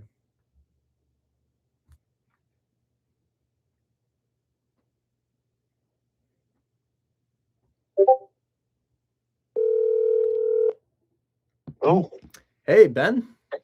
hey, what's going on? How are you? Hey, my name's Richard. We were talking, I guess, through somebody else about a wholesale deal I have right now. Yes. What's going on? My buyer's unresponsive, so I'm trying to find somebody last minute for it. But EMD's in, and we just need to find somebody to take it over. I know. I was just speaking to Brock about it. He was giving me some details on it. So, what is it? A $5,000 entry, give or take, and then you guys want your fee on top as well. So, what does the total I come out have the to? seller at so the house is worth about 200. I think there's about 160 owed. Outside Oklahoma City, I have the seller at 7K down. They have a 3.5% rate on their loan, and I'm looking for a 5K fee for 12K down. And then I guess Brock contacted you, so Yeah. I'll have to figure. So, you want an assignment fee of $5,000, Yes. and then how much do I pay to take it over as well? What's the total amount? I just missed it. Well, that's it. You've got 7K to the seller, 5K to me, So, 12K total. and then you'll have closing costs to transfer title into your name, which will probably be 5 or 6K. So Yeah. 12K plus 5 or 6. All right, I'd be interested. I just need to look at the rents in the area. And then I've been going back with Brock and your team, I think, at Grand and Taylor LLC. I believe it's you. I really didn't know until Yeah. a little bit ago. And we're looking at other deals as well. But what you guys have is great, and we'd love to keep on working with you guys. Yeah. But I will take a look at rents and get back to you or get back to Brock, whatever works best for you guys, Well, I'll take and a picture. go from there. I'll take a picture of the comps and I'll send it to you right now. Yeah. So like what we're exactly looking for is to scale a sizable real estate portfolio with X amount of dollars that we have. And essentially the acquisition type would be subject to or mortgage takeover. Perfect. Just because we think we could scale quicker that way. And like we're gonna send EMD on one in Grand Rapids that we got through Brock on Monday, and then I'm looking at a few others with people on your disposition team, or Excellent. I don't know what they're called. But I just sent we'll you the definitely rental take a look. comps. These are all Great. rental comps. They're 0.1 and 0.2 miles away from this property. You can see kind of the whole neighborhoods for rent, anywhere from $1,400 to $1,600. Rent on this Great. is about $1,500. Your payments about $1,100, maybe $1,100 and some change. So the cash flow is not And then- insane. The better thing here is that it's worth $200 and we owe $160. And then the other thing is the house has the 3.5% rate, which is quite rare nowadays. Yeah. So, and then as we scale this, I was speaking to Buck and he mentioned that you might have property managers that you use throughout the nation. I was wondering if you could refer us to them, or Yeah. how you guys usually do that with your clients. Yeah, if you buy a deal off of us, I'm happy to connect you with the property manager here. And in fact, I'll connect you with my dispo team. What do you guys have the capacity to buy each month? So essentially, we could buy anywhere from $25,000 to $40,000. Not worth of real estate, but down payment fees and entry fees. So we could scale at a pretty quick pace, but the goal is to be, I guess, like, I know it sounds cheesy, but strategic about it and find things with tenants in place and find things where we could raise rents if they're expiring leases. And we don't know if we want to go the Section 8 route, but it's something that we are considering as well. Got it. Okay. Yeah. Yeah, definitely. So I know it takes a little bit and people want to close these things quick, but it's like big acquisitions, I guess, and you want to make sure you're doing it right and messing one up here there won't kill you, but you want to, for the most part, get these things right. So we're concentrating in a few different areas, but we want to expand throughout the country or nation as well and scale in that capacity. Well, and I know great. you guys have a pretty big buy box and a lot of deals in your pipeline, and we'd love to see them all and maybe find a way to work it out where we can negotiate to get seller financing or do a mortgage takeover. All of my deals in are that posted process. on Buy Box Cartel. So if you go to Buy Box Cartel, all of my deals are posted right there. But I just also linked you with 2 team members who can put some deals in front of you as well. So you're in a text group with them. And then separately, I texted you the rental comps for this. It rents for 15. Your payment is going to be about 1,100. Close of escrow is in about a week, so we don't have much time, but earnest money is already submitted. All right, great. So I guess we could work on this Monday or over the weekend, whatever works best for you guys, and then make something happen. Okay. All right. Yeah. Just text me about that. We probably have another day on that deal as it's And also being marketed. is this your cell or office line? This is my cell. All right, great. I'll shoot you a text. And what type of DMD do you want it on? At 1,500 or so? I don't remember what it is. I'd have to refer to the contract. The previous buyer submitted it, so we just have you refund us on that, and then we'll use that buyer CMD. I have a question for you. Yeah. I have a deal that I bought in Forney, Texas, and I really didn't do great research on it. And the rent, I thought the rent would come in much higher. I mean, they do come in high on the Section 8 side, but I really don't know too much about it. I was wondering if you could help me get out of that deal, and I'd give you what's the whatever. Address? It's hold on. It's 2118 River Pine Road in Forney. So essentially I bought it subject to, I got the entry fee for $9,000. I gave him $3,500 of EMD. And I just don't know if it's a great deal. It's definitely a great deal for someone. I don't know if it's essentially great for me, but yes, maybe it's something you guys could take a look at. It could be. It depends on the rate and the cash flow. I think the rate's 5.9%. The current monthly payments are around $3,300. They could be reduced by $200 once you change the insurance type. And then your rent is probably like $2,500 or so. Yeah, rent is $2,500 according to the Section 8 website. It comes in around $3,900, but I don't know how true that is. Yeah, they just sort of throw out numbers, man. It's like that's the most that they'll pay, but within reality, they don't actually pay that. So it's interesting. These things used to sell a lot back in 2021, in 2022, but now less so because so many people are in your position where, you know, they have a 5.5% rate, no cash flow. The house is, well, I mean, you say pending on Zillow. Are you guys under contract? The person I bought it from a wholesaler, and he was under contract on it. Oh, you just bought it? Yeah, I bought it like a week ago or so. Oh shit! So, Okay. Yeah. Okay. I'm supposed to close next month. I think a buyer. But I spoke to the guy. Yeah. So we need to find somebody who wants to live in this or wrap the deal because it's not cash flowing. I mean, my brain tells me to get it for $0 down, because if I was encountering a seller that was buying a deal that just doesn't cash flow and doesn't really have any equity in it, and it's not in like a major US city, I get these things for $0 down. So yeah, I can get you out of it, but it's not a super profitable scenario, you know? Yeah. And I feel like I just might as well take it. I think I'm paying $355 for it, give or take $354. And I guess just sit with it and find someone who's going to be in there and lose $700 a month, as opposed to just getting rid of it, but I have time to figure that out. I'm more focused on your deals essentially because you guys have good cash flowing deals, and I guess I could use your deals to take the loss on that. Okay. Should I get But I will you a definitely contract? look at your. What's that? Should I get you a contract on River Pine? We'll have the buyer pay the closing costs. But what I'm going to do is I'll post it on my Instagram. I've got a lot of followers for this stuff. And I'll say, hey, we've got a house for 5K down, and somebody will buy it for 5K down. So essentially I'm gonna lose $3,500 and you guys are gonna.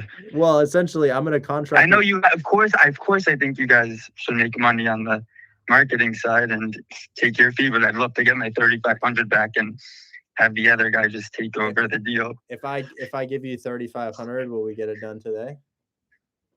If you give me my 3,500 back, of course I would get out of the deal today. Okay, I'll send you a contract for 3,500 down on this right now, and I'll set it to expire in. I'm putting down 9K. I have the 3,500 EMD down, but total down payment was $9,000. Yeah, at closing, I have to give I them wouldn't another. even be able to sell it, dude. I'm gonna sell it for 5K down, meaning that if I have 3,500 with you, I'm gonna sell it for $1,500 assignment fee. Yeah. All right. These aren't super Whatever. desirable, so I we obviously have a little bit of room, but yeah, it's a $1,500 deal for me. Yeah. All right. I'll think you guys and get back to you within like an hour or so. That's okay. I'm gonna be out in an hour, man. I need to know. All right. You wanna do the deal or not? So what does that mean if I get out of the deal for 3,500? It means does that mean I get my It means I'm gonna give you $3,500 to take over the debt, and I'm gonna have and no other fees on top of that. So you'll make. So I get my $3,500 back. That's right. And That's right. You get your 3,500 back. yeah, I'd be fine with that. Then what happened to the other 5,500? That's a loss. Let's do a closing. that's a loss, man. So that's my loss. Yeah, that's your loss. This is just not really that great of a deal. Yeah, so it doesn't even make sense for me to do that. I essentially I get it. So yeah. Your alternative is to put a tenant in there and or not even close, or I don't even have to close on it. And the you haven't bought it yet? Yeah, no. You said you closed last week. No, I sent the EMD last week, and I'm closing in the middle of. Oh, then July. Back out of your closing. Yeah, so that's what I would do. Okay. Well, you told me you closed last week. So oh no. I'm gonna close next month. Okay. Well, you tell me if you want my deal that I sent you, but I gotta head out. Talk to you later. All right, great. I appreciate it. Have a good night. What the hell is that, bro? Wasting my time. Holy shit. Oh my God. I don't really trust that guy as a buyer. I don't know if that's a buyer. Yeah. Well, yeah. Okay. All right. Alton, what's going on, man?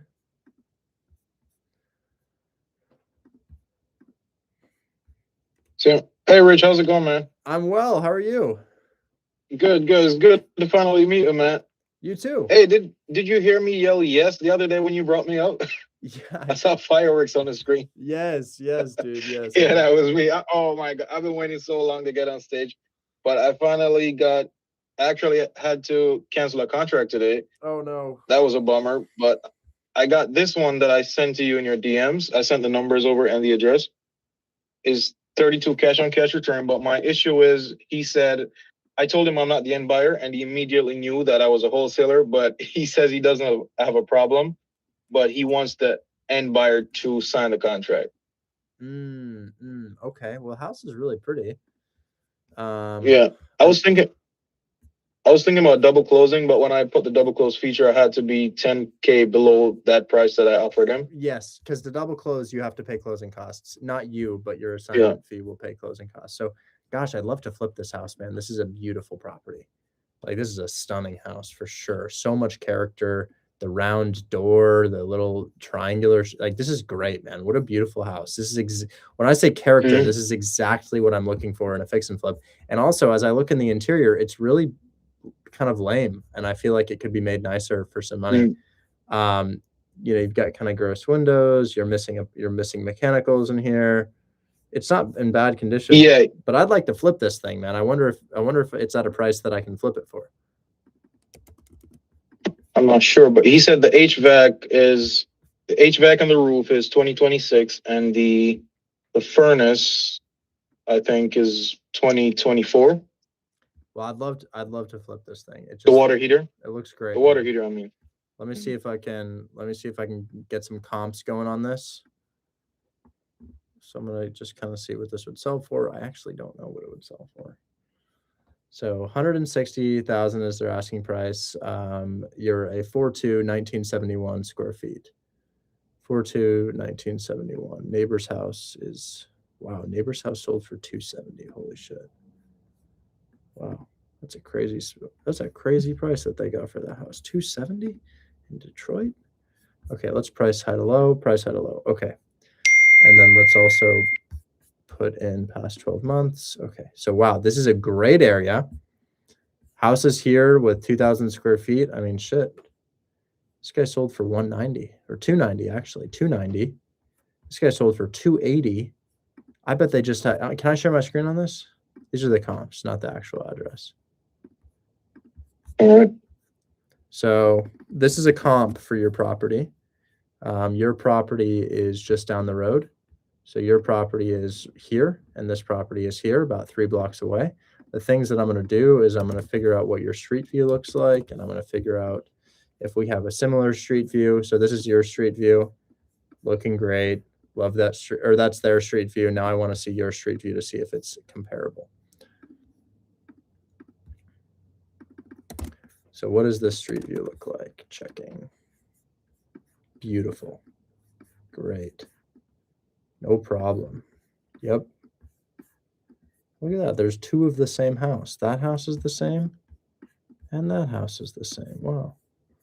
Okay, so this is great. These things have lots of character, man. Lots of character. I mean, look at this house. How interesting are these houses? Love a house that looks like this. Now, as far as the ARV, that's another story. We'll have to see. So this is a 3.2 that sold for 207. It's right there.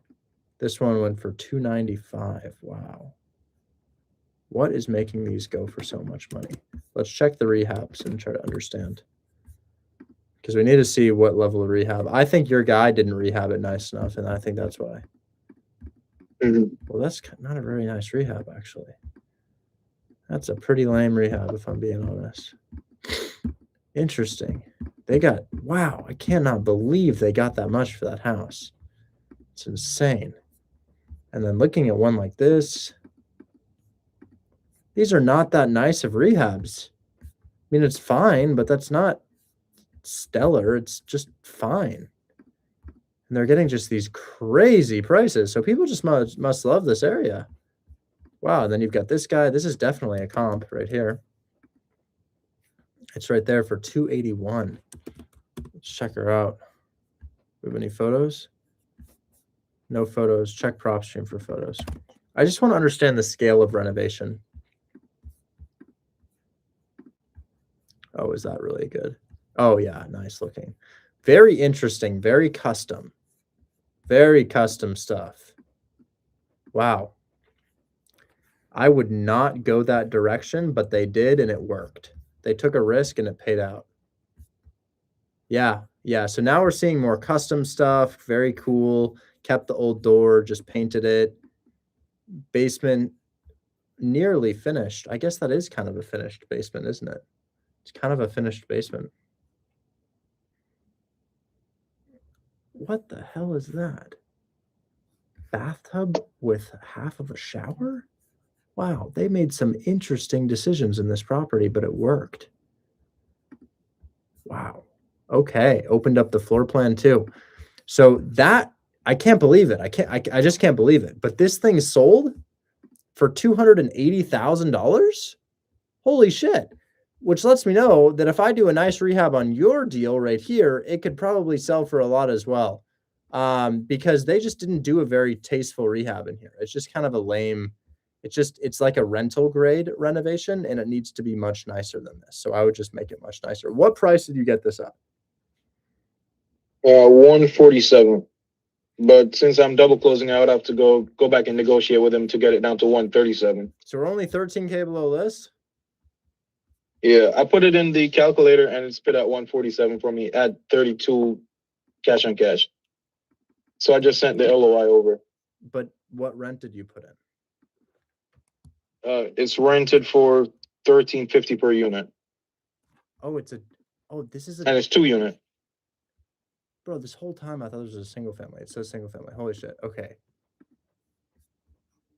Okay, well that changes things. That changes things. I was under the impression that this was a single family, so I was looking at it as a fix and flip. This is Yeah, I thought the same thing too. Yeah. Yeah, okay. So we can't really flip it. Okay, well, this is good. So 2,600 comes in. Right? 1,300 per unit. The only problem is 1350 per unit. the buyers are not so I think your cash on cash return is good, and I think your condition's good too. Condition will be good enough. It's just it's not up to the standard of the neighborhood, but it's a multifamily, so it's fine. So my thought process on this is you need a steeper discount. We can't wholesale houses 13K below list. We just can't. It has to be at least 20 below list at this price point. 13K is not a steep enough discount, but your condition looks good, your location looks good, your numbers look really good. Your discount, the buyer doesn't want to pay us $5,000, $10,000 if we are if we're at list price. So you're trying to wholesale a house for 157 and it's listed for 159.9. That's the Oh no, 147. How are you getting paid?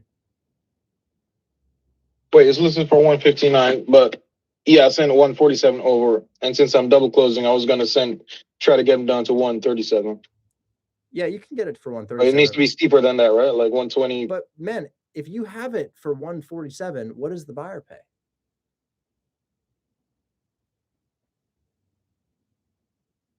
Like, how do you get paid? I don't know.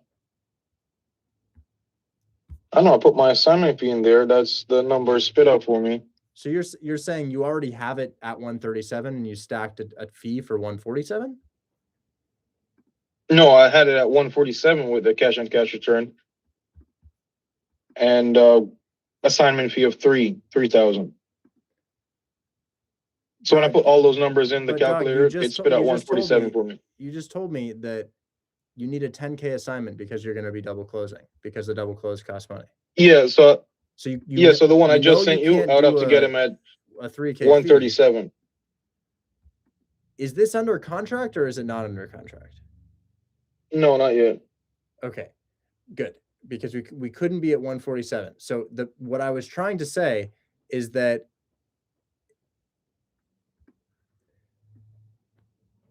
if you have it at 147, we would stack a 10K fee on it because you need to double close, because money would come out of that. Now, that would mean that the buyer pays 157 because 147 plus 10K is 157, and it's listed for damn near that amount. Oh wait, no, 1 second. Let me backtrack, Rich. My bad. That's my bad. So the LOI that I sent first, that was 147. But the numbers that I just sent to you just now, that's 137.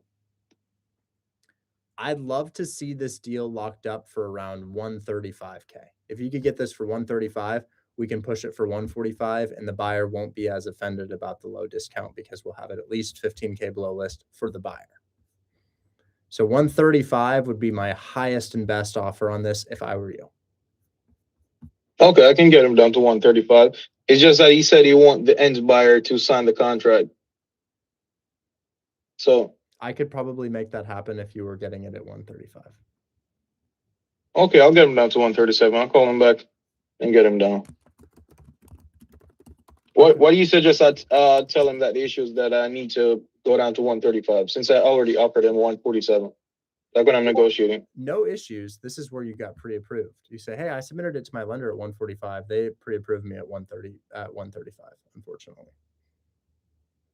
Okay. Yeah. All right, so I'll do that then. Hopefully we can do something. Maybe Rowan. And you said it's not in a condition to flip, right? Well, I was considering. But as a rental, it's good.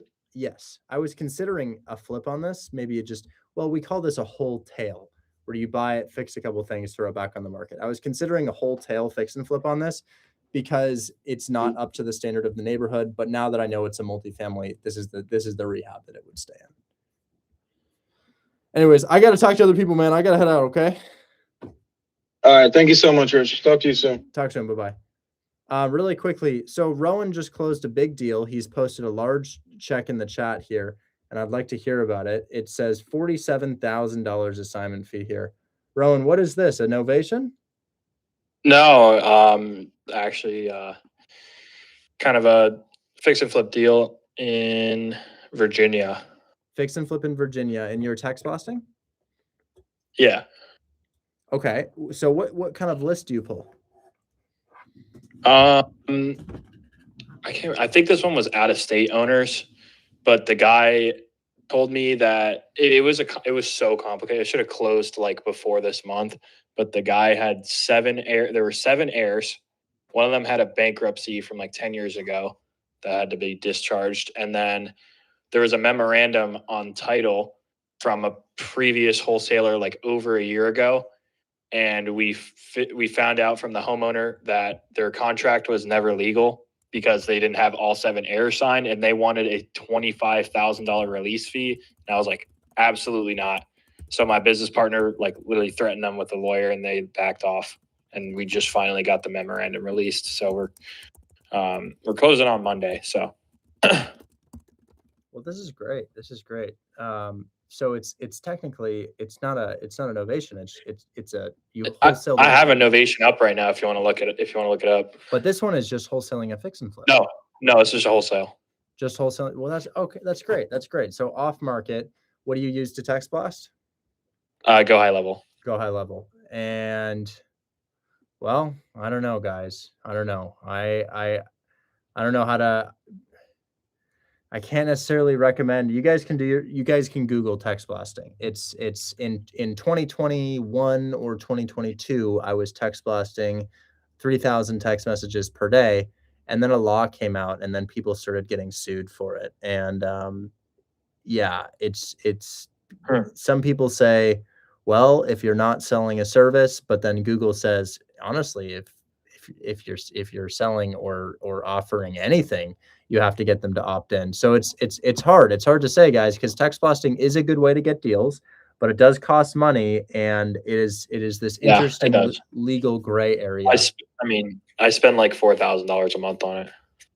Yeah. So it's like this interesting legal gray area, guys. I just don't I just can't necessarily recommend it. You guys can research it, because here's why, guys. Can I text people to buy their houses after pulling a list legally? Yes, it is legal to obtain publicly available property lists and contact the owners and express interest buying their houses. Great. Okay. However, sending cold text is highly regulated. The Telephone Consumer Protection Act restricts automated text marketing. So you must, okay, but what are the rules? Is it going to tell us a little bit more? I think it depends on the state. Avoid robotext. So automated text,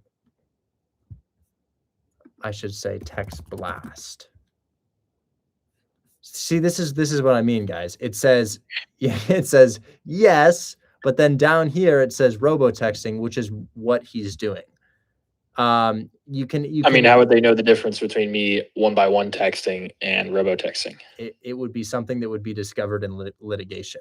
It would be, so like if somebody wanted to, let's say you accidentally text an attorney, and bro's one of those guys who just gets really, there are some people, there's this content creator on TikTok, I think, who posts these videos. I saw that. Yeah. So some people are just like, you know what, I'm going to do something about this just to make an example out of you. And I think if they want to, they can. And I think it's unlikely for them to do so, but I think they can if they want. And I think the consequences would be probably pretty big for doing that. So I don't know, guys. It definitely works. That's not at all the question. It definitely works. So I don't know. Politicians can do it. I wish we could do it too. yeah, I don't have an official stance on it, guys. It's up to you. It's up to you, but know that there are some risks. Anyways, congrats on your closing. That's huge. It looks like you have a partner, but you're netting $23,000. Yeah, it's my my business partner. 24,000, just about. Yeah. Wow, that's great. That's probably your, yeah, that's excellent. I mean, guys, I appreciate it. how long could you live off of $24,000? Long time, right? So that's great. Right. Anyways, I'm gonna keep answering these questions. Congrats on that. Big deal, big deal. And we'll keep talking. So Nina, I've been told to bring you up a couple times. How you doing, Nina? Hey, Richard, I'm doing well. How are you? I'm doing pretty well today. Lots of people getting deals. How can I help you? Awesome. I have sent you a DM, quite a large DM actually, on the two addresses that are off market. I have been dancing around with the seller. It was previously on market for 190, the duplex and the single home. Then it went to 170, and now it's kind of like off market, but they approached me through an agent. Kind of, am I interested still? And they're asking 145, but according to my numbers, I offered them 120 before, but if I go any higher, I will lose my assignment fee. So I sent you pictures and kind of like a bit layout what the seller did on both houses. So well, let's get the address first. So these are off market, you said. Where are they? Detroit. Good. Okay, love that market. Off market. Condition good or bad? Well, it's kind of like to the studs, really. It's you say to heavy. The studs, so it's a rehab. Well, I'm interested in these. Can I share my screen on the address? Not yet. Okay. So it's kind of like it looks like on the pictures it's heavy rehab, but they already did a lot on those houses. So it's kind of like it's not light, but it's not moderated. So God, Sue, congrats. We'll talk in a sec. I'm gonna look at this. So I'm down for this level of rehab, if the price makes sense. So we shall see. Your house looks like, I don't mind being down to the studs. We just have to put in drywall. That's fine. Yeah, I don't really care. So the 1710 is on our ARV is 150, but the 1693 ARV is 200. Okay, so let's look at Lee Place first. Lee Place. Is this a single or a multi? Let me see. So the 1693, both are Lee Place, right? So the 1693 is 200. So I assume that one is duplex. I lost every information actually because I thought the seller wasn't interested anymore and I let it go. But now it's off market and I cannot retrieve that information on Zillow. Well, that's okay. I'll help you out. Just let me learn the numbers first. So 1693 Lee Place. What is the price we can get this at? So the ARV is 200. What is the price you can get this property for? For both properties, they're asking 145. Okay, so what about for just Lee Place? I have to look, or I'm sorry, 1693 Lee Place. So 145 divided by 2 is 72.5. Okay. So 72.5 a pop. Cool. So in theory, I could get 1700 Lee Place for maybe 60, 70K, maybe.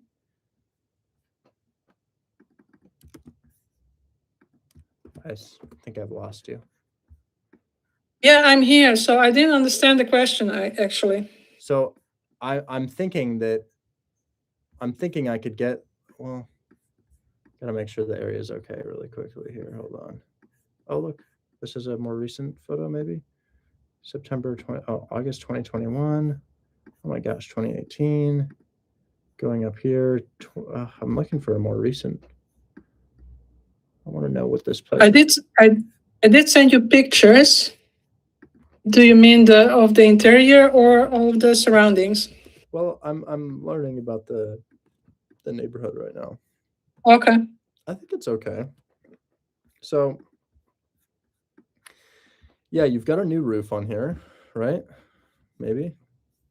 Yeah, that's a new Yeah, I roof. did send you the notes what has been done on the place. So let me read it to you. Well, I can see it. So, okay, 1710 Lee Place, new windows, roof framing trim.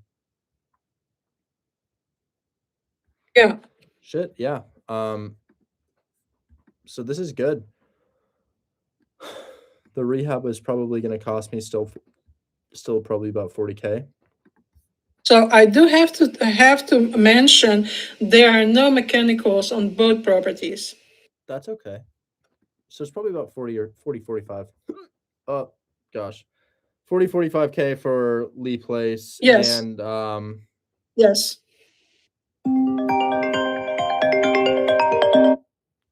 Hold on, I gotta text this person and say I'm on call.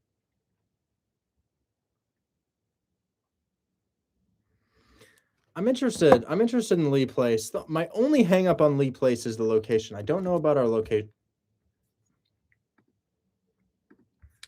I wish I could learn a little bit more about the location here.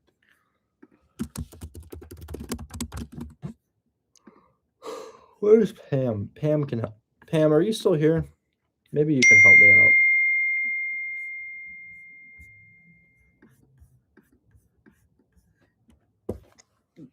Hey. What do you think about the zip code 48206? It's 1 second. It's good and bad, right?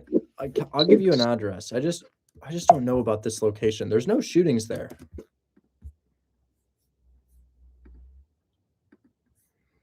I'm pulling it up now. 48206. It's kind of near downtown. This is the zip code, or this is the exact location. What do you think?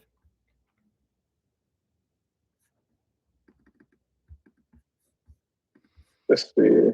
I don't know if this is a bad area or not. Seems to be okay. It seems to be okay according to the agent. Of course, according to the agent, you know they're always going to say it's okay. It's more historic area, like the Motown Museum is pretty much down the street from this house. It's further away from all the really, really bad stuff, but yeah, once you get outside of Detroit, I don't know why, because it looks really good downtown, but then like 5 to 10 minutes out, it just gets kind of like this. And it's to where it's kind of historic areas where musicians used to live and kind of vacated.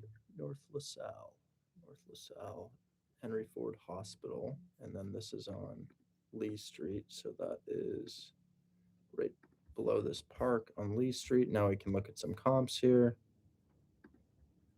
Shit, yeah, that's a single family. Fisher Theater is there. Yeah, I would say it's a historic area.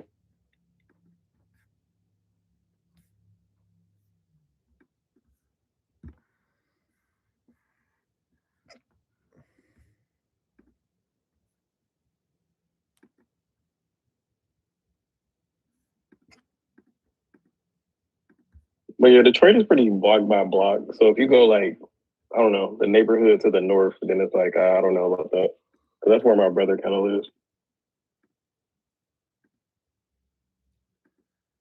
Yeah, lots of good properties for sale, not lots of good comps. Hard to say.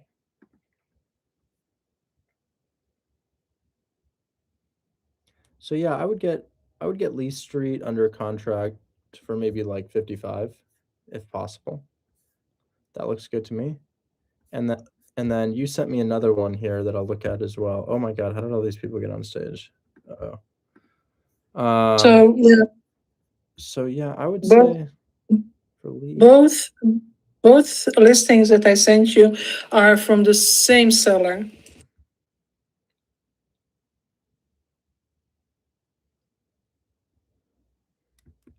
Yeah, I try to get them both for like 50. See if you could talk them down to 50 a piece and lock these out. Okay, so my instinct was good actually to stay around 120. Yeah, I will, the I lower the will, I better. will go. I will go for 50 a piece. That's no problem. See what he says to that, and then come talk to me. I'm unclear on lead plates on 1710 lead place, the duplex. I just don't know about that area. I'd have to send my contractor. So if you can get these at 50, I could probably give you a 5K fee on 1710 lead place. I'll just need to send my contractor to the property. Anyways, I got to move on, but come talk to me Monday if you get that, okay? Okay, that's no problem. I had one more question actually. I'm late. I got to go. I'm sorry. No problem. Thank you so much. Absolutely. Talk soon. Okay. Really quick, Sue, this is excellent news. Buyer submitted EMD. So he submitted EMD, but he didn't send us a screenshot. So we'll have to wait until Monday. But yeah, Why can't he send us a screenshot tomorrow or tonight? apparently it's a small bank. He sent his assistant at 4:20 p.m. Well, dude, I would believe them. That sounds likely. Dude, this would be insane, Sue. You've been through a lot on this deal, and I really hope that you can make it work, because that's a great amount of money to receive. 20K on month one would be insane. Yeah. So the only thing is that the seller said that he would put them on the market this weekend. I think it's because he's mad. He's mad that we didn't go with his timeline. That's okay. And I'm like, okay, yeah, don't worry. And Monday we'll see. But if the money's in, we'll make it work. If the money's in, it's a done deal. And then you Yeah. don't have to go through any of this headache anymore, hopefully. But wow, what a process. I really hope and pray that that's the outcome. Amen. Thank you. Thank you. I'm really happy. Thank you so much, Rich. You've been amazing. I'm glad you still think that. Anyways, we'll talk, okay? Bye. Bye-bye. Okay. Zeke 2X just signed his first deal, and we're gonna look at Zeke's deal. Zeke, how are you today? Good, man. Can you hear me? Yeah, what's going on? You just signed your first deal? Yeah, I went on a contract yesterday last night. I was in your TikTok, and I was in the live whenever you did that live stream. I was telling you about that Detroit deal. I just had a question because I remember you told me I need to get a steeper discount on it. Okay. Let's see. Which You know one? what I'm talking about? I look at Detroit all day long. So is it the one on Pacific? Right. So you had told me I needed a steeper one. I had submitted it to the Baba's cartel, and it said that it would have a buyer for it at 55,000. I got it at 60. But I was wondering, like, if I was to renegotiate, how would I do it? Because I heard you say you told Alton that say something like your lender pre-approves you at this amount, but I sort of can't do that because I use the double close thing. I use that for my pre-approved, and I said that I got pre-approved at the 60,000. So for me to come back and be like I didn't get pre-approved, be like I'm lying, I would send Pam to go walk the property. Pam is he up here? Pam is where's Pam? Pam is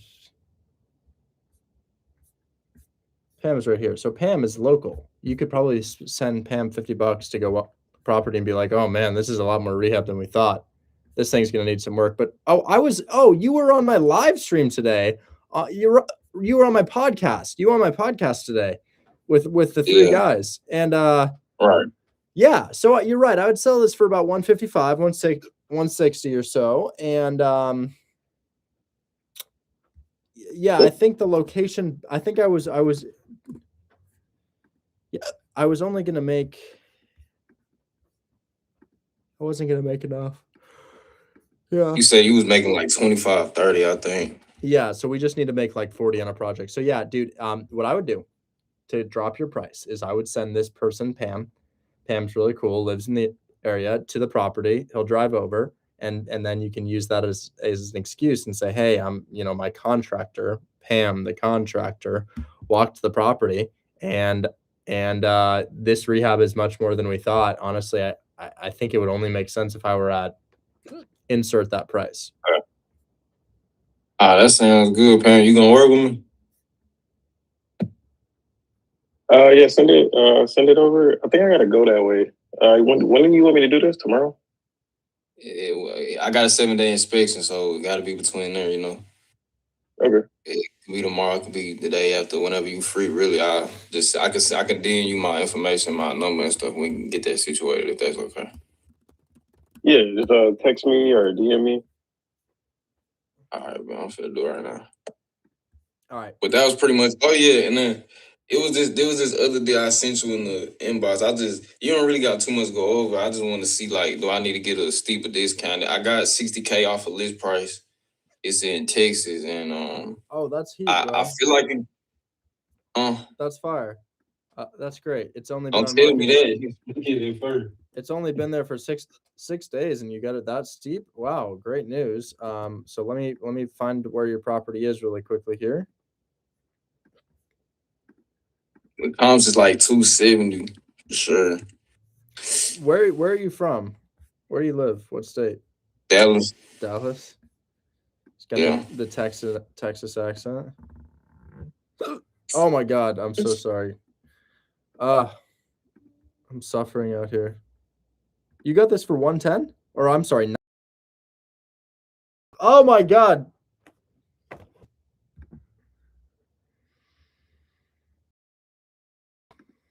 This is actually probably a deal. You probably have a deal. Guys, for 150, he got it for 90. It's in Waco, Texas, near the water. Chances are that's a deal, bro. Chances are. I bet it's a deal. So she sent me the contract. Should I just sign it then? Yeah, but remember, the agent's standard operating procedure is to send you the contract, have you sign it first, and then bring it to the seller to sign. So you may not, maybe they accepted, but you got to sign that first. Now, Texas has what's called an option fee, and an option fee is money that you pay just to go under contract. And I would offer them $100 to $200 as an option fee. See, I had did a $50 option fee.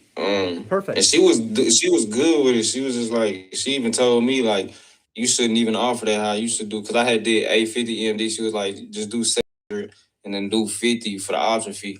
This is she great. kind of told me about the whole option fee thing. Oh, and I think Kira's your buyer.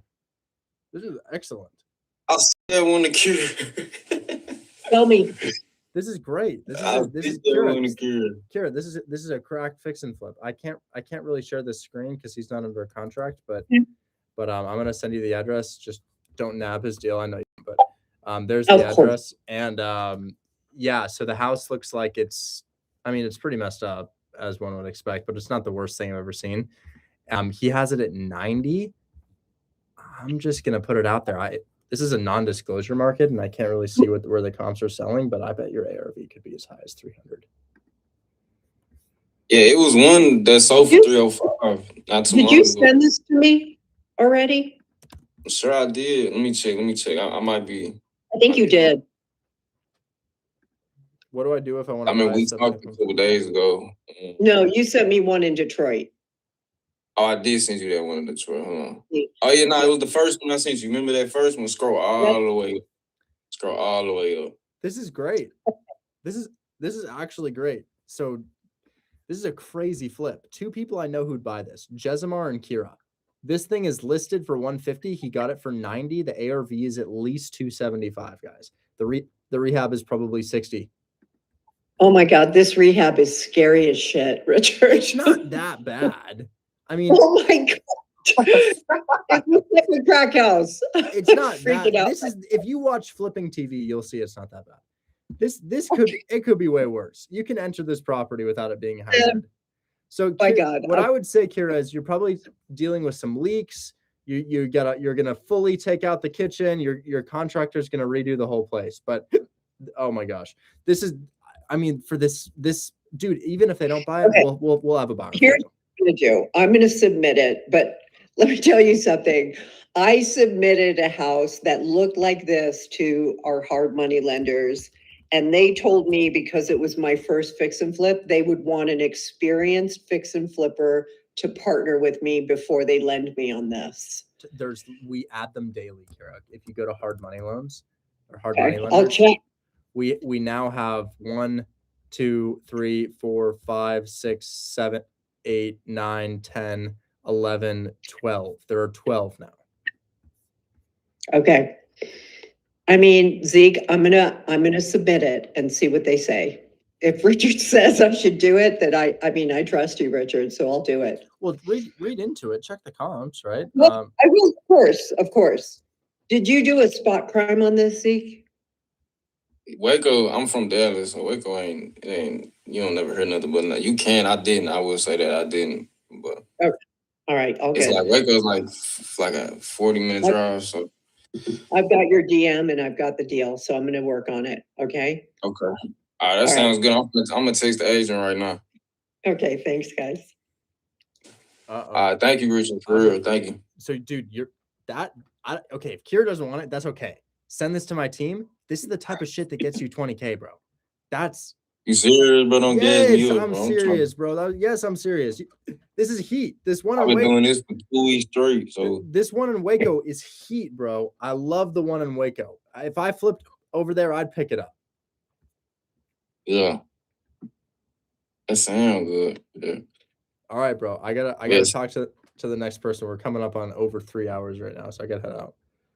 But you good, but appreciate you for real. Good shit, dude. Good shit. Love that. Bro's locked in. What can I say? Bro's locked in. Patrick, thanks so much for your patience, man. How are you? I'm real good, Richard. I appreciate this time. Absolutely. Are we looking at Wyoming Street? No, I have all three of those under contract, but something came up. Those last two I just want you to look at. But the one I have under contract on Indiana. And also, if you scroll all the way up, I think you'll get a laugh out of it. Go to the first message I ever sent you. I was trying to tell you I had that contact for you, that property you wanted. Hi, Yessie. Domus. Oh, is that thing still available? Yeah. That's the property management. I'm in contact with him. If you still want that, I probably can. Dude, Ridgewood was such a good deal, man. I was so pissed that I couldn't get a hold of anybody on that. I inboxed you on it. So, dude, I will pay you an assignment fee if we can get this thing done. Say less. It's gonna need a rehab for sure. But what price was it? What price is it at? I think it was. Was it 89? Hold on.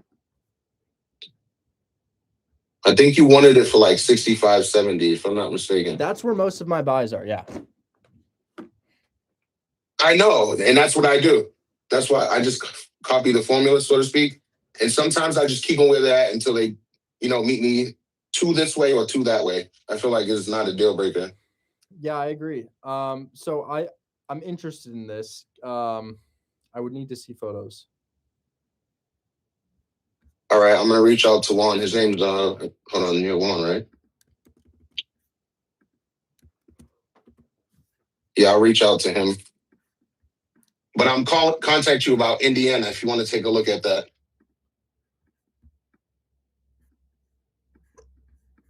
Indiana? Yeah, Indiana 15778. I have that under contract, and I have Green Lawn under contract and Wyoming. Whoa. But Wyoming, he lied about, he didn't lie about the square footage, but he wasn't direct. So when we did the contract, I looked at it and it says 950. I'm not sure if it's 950, but if it's 1,400 square feet, the ARV is crazy on it in that area. It's a heavy buy hold area. I'm confused. So everybody that. So is Indiana a single family? No, it's a duplex. I think it is a single family. I don't see another entrance. It looks like a single family, but it's a duplex, you're saying? Oh, Indiana. Yeah. Indiana looks stunning, man. You can share it. It's under contract. So I really like Indiana, what I'm seeing so far. Araceli's work. Araceli just put it up. She put it as a single family. That's why it wasn't up. She apologized and put it up. Yeah, he said, I thought it was a single family. I said, no. It's just because it says single family. Okay, so let me ask Oh, it's in the buy box right now. It's in the buy box. All right, pause. So this interior is perfect. It's beyond perfect. This is real granite. This shit's expensive. Oh my god. I'm sorry. This interior is perfect. It needs very, very, very, very little, if anything. And the exterior is fucked. And we need a new roof and maybe some windows and a door. And I love that. That's my favorite thing in the world. One of my most profitable fix and flips ever was the exact same scenario. So I love this. I love the condition of the interior. I hope it looks like this. What price did you get this for? 110. So that's his mortgage. He's walking away with nothing. Okay. And that's all in. That's all in. Double close, all in. So I got it for 90, but all in for 110. Wait, I'm confused. You got it for 90 or 110? So with all the closing costs and fees, it comes to 110. The agent's commission. Agent's commission. What? Wait, I don't understand. Yeah, it comes out everything. Agent gets 4K on a deal like this. Why is it 110? Is that with your assignment fee? No, all in at 110. I think it was. Bro, wait, slow down. 108. Hold on. You just told me you got it for 90, but you're also saying 110. You're saying it's with all the fees. The closing costs on this are separate. The agent commission, maybe that's part of it, but it would only be 4K. Closing costs and fees. So I got it. Disregard so minus that, that's what I got it for. So disregard that. So at 110 minus those fees, and that's what I locked it up for. So we just add those. So it covers all those. What is the price you have on your contract? 110. Okay. With the fees included. So that's with the fees added. Closing costs. Because I'm going to cover all the closing costs. Closing costs don't go on the contract. They're separate. So closing costs, we don't set an amount for closing costs and put it on the contract. I'm trying to figure out the amount that I sent you the contract too. I sent you the contract. Okay, that will help me. These are private Google Drive links. Are these the contracts? No. There's at the bottom. These are private Google. Oh, maybe yes. I accept it. You'd have to make it public. So I still don't really know what you mean by with fees, because the way that if somebody says, what do you have it under contract for? You have it under contract for 110. Okay, so you have for 110. You have it for 110. So yeah.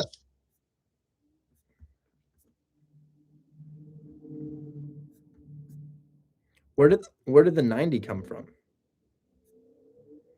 So that's where I wanted to be. But the mortgage itself was like 108. And then with his fees, it came up to 110. So I said, look, I'll just take it at 110, cover the whole mortgage. With a new HVAC and hot water. That's the only thing that wasn't in there. They're going to put it in there before closing. And they just take it out to protect it. Just a Detroit thing. It's really tight. Eric Shelley assigned it for 125. Oh, so it's not even available right now. It's on the buy box. Assigned or posted? Posted. Y'all gotta use the right terminology. Sorry. Okay. I gotta go, but this could be something.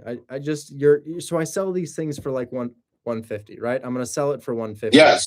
If you have it, if you have it at 110, I need to put on a new roof, and I'm sure I'll find some other things. So my roof will be like 12K, and then my other things will probably be like 7K. So I'll probably put in 19K to this. Yeah.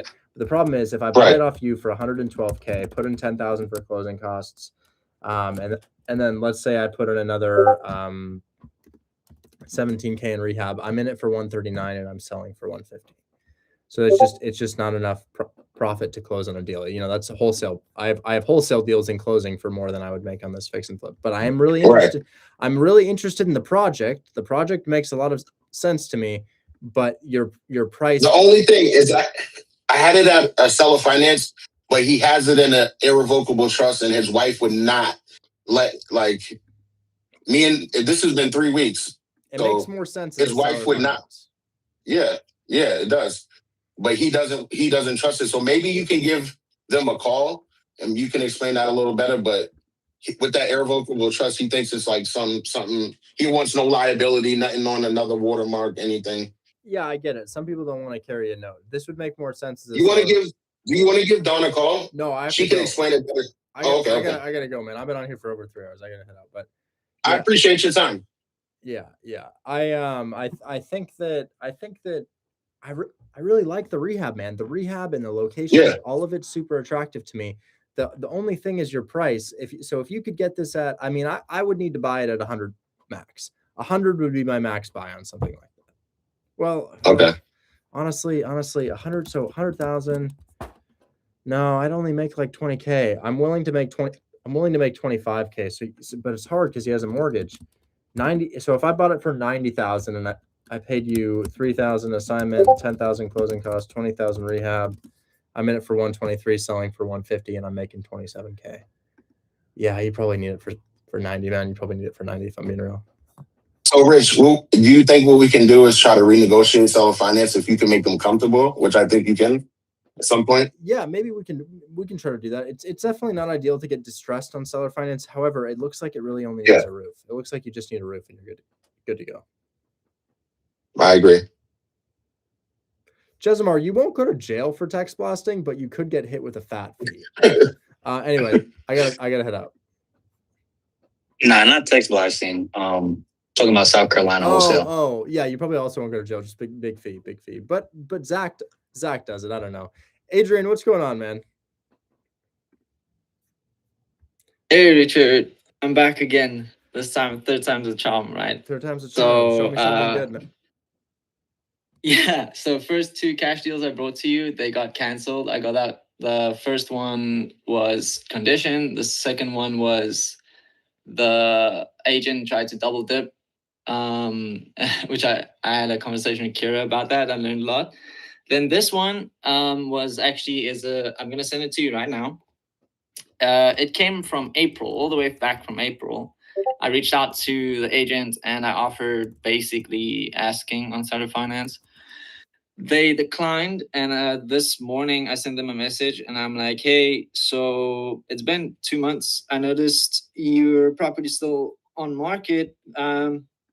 Since it's been about 2 months, I figured my offer would make more sense. And she comes back, she's like, yeah, I'm sorry, it's not really interested. I'm like, okay, no worries. You know what? What if we shoot this up and I offered you 10K more? So I got it for 130, 11K down, $350 per month for 72 months, 0% interest. What is this? 6 years. Wait, what am I looking at? What is that? Wait. What is this? Did the agent tell you what this is?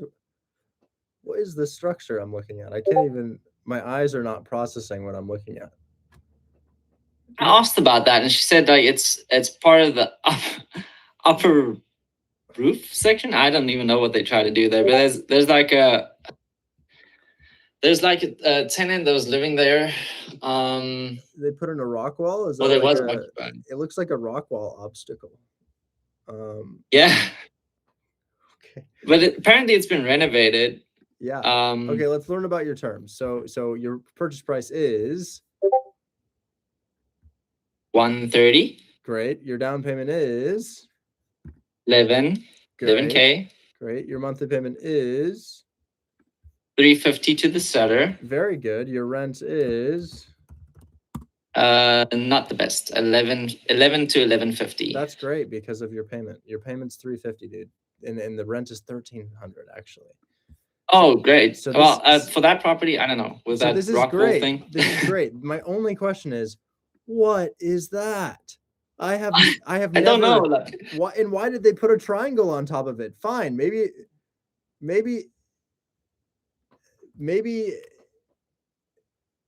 Wait, what is Chris texting?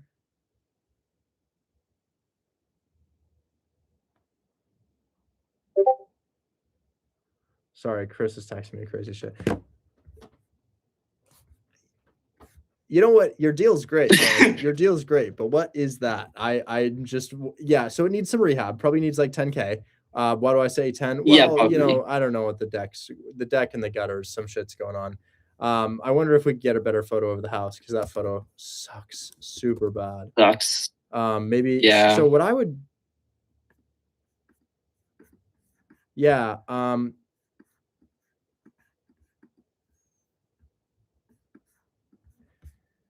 well, we'll see what the condition of this house is. We shall see. It can be Yeah. not great, but I don't know what the inspection will reveal. It doesn't have to pass the inspection. So people are willing to buy seller finance deals when they look weird as hell like this. They are. I've seen it happen time and time and time and time again. But there's definitely some interesting things going on. So we will shoot our shot at this. Yeah, I asked about it and she said, so I actually have it, her email from her actually, but a section that she wrote is, it's got a 3-year-old HVAC, 3-year-old water heater, renovations done just last year. I'm not gonna give you too much detail, I know you're in a hurry, but like there's some stuff that has been updated and then obviously I don't have an answer for the upper section of the house, whatever happened there. I think the previous tenant tenant that's staying there, maybe they converted it for some reason. I don't know, but it's been 2 months, so I actually just need to call her and just ask again. But the thing is, she said that the seller is interested. She wants me to send an agreement for his review. He is out of the country until next week, and we'll just have to give him time to respond. Yes, I think it's worth it. I think it's worth signing that deal. I think third time is the charm for you. I think you are right. It is worth signing that deal. I think what could happen is we'll find a buyer quickly, and then they'll be like, "Yo, this is weird condition," and they might renegotiate a little bit. But I do think we could find a buyer for this. I would send it to my team. This is the type of thing I see selling time and time and time again. And I wonder about the condition of the property because it looks janky as hell. But honestly, it could be okay, man.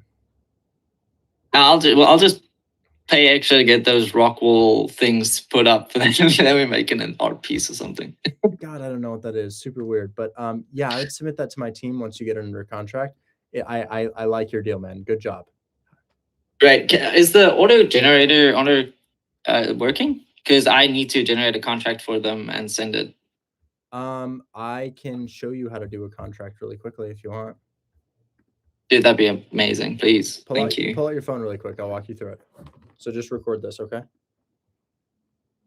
Yeah, hold on 2 seconds.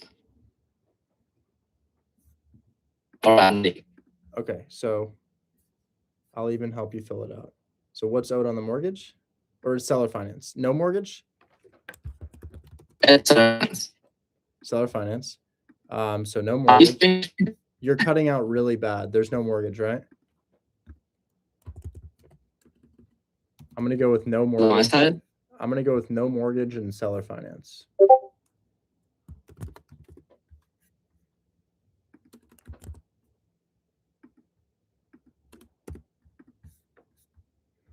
And then you just put that stuff in there. And then you have seller finance of 130. You have 11,000 down. You have 0% interest, and you're paying them $350 a month, which must be a 29-year amortization. 28 here, 28.4. And if your mic works, let me know. Oh, I'm back. I don't know what happened, but anyway. So you have I'm so sorry. you have a seller finance deal, right? Yes. 6-year balloon. Yes. By the way, can you share your screen? I'm so sorry. Oh yeah, sorry. I don't know what happened. I'm just gonna do the contract for you. I'm almost done. Oh, dude. It's a con.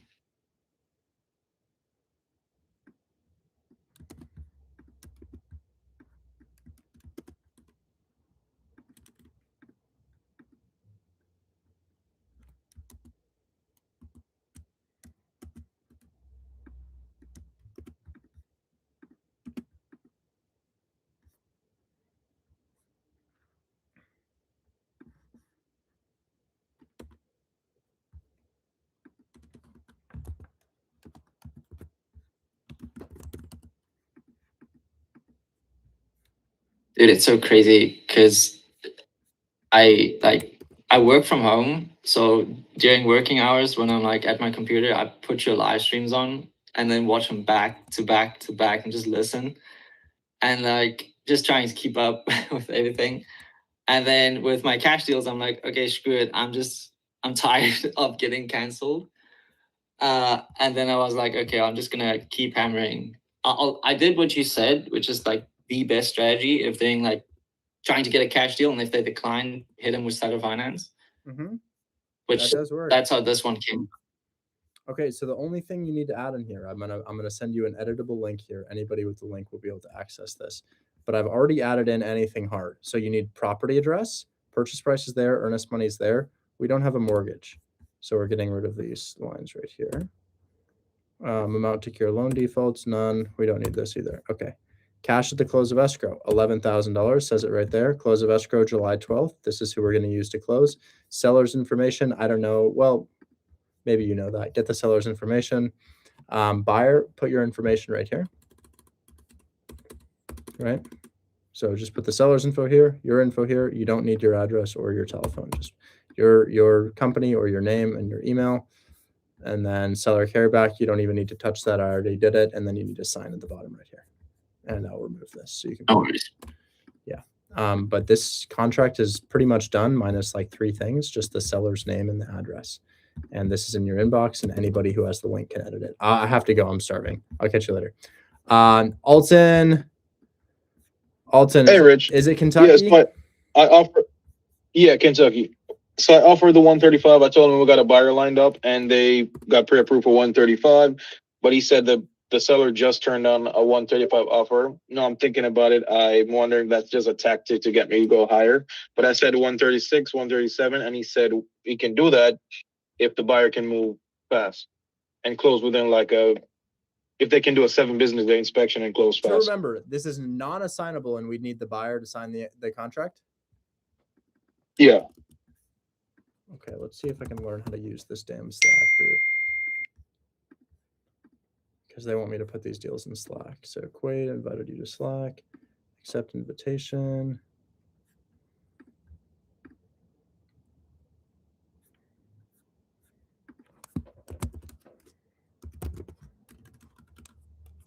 Is this under contract?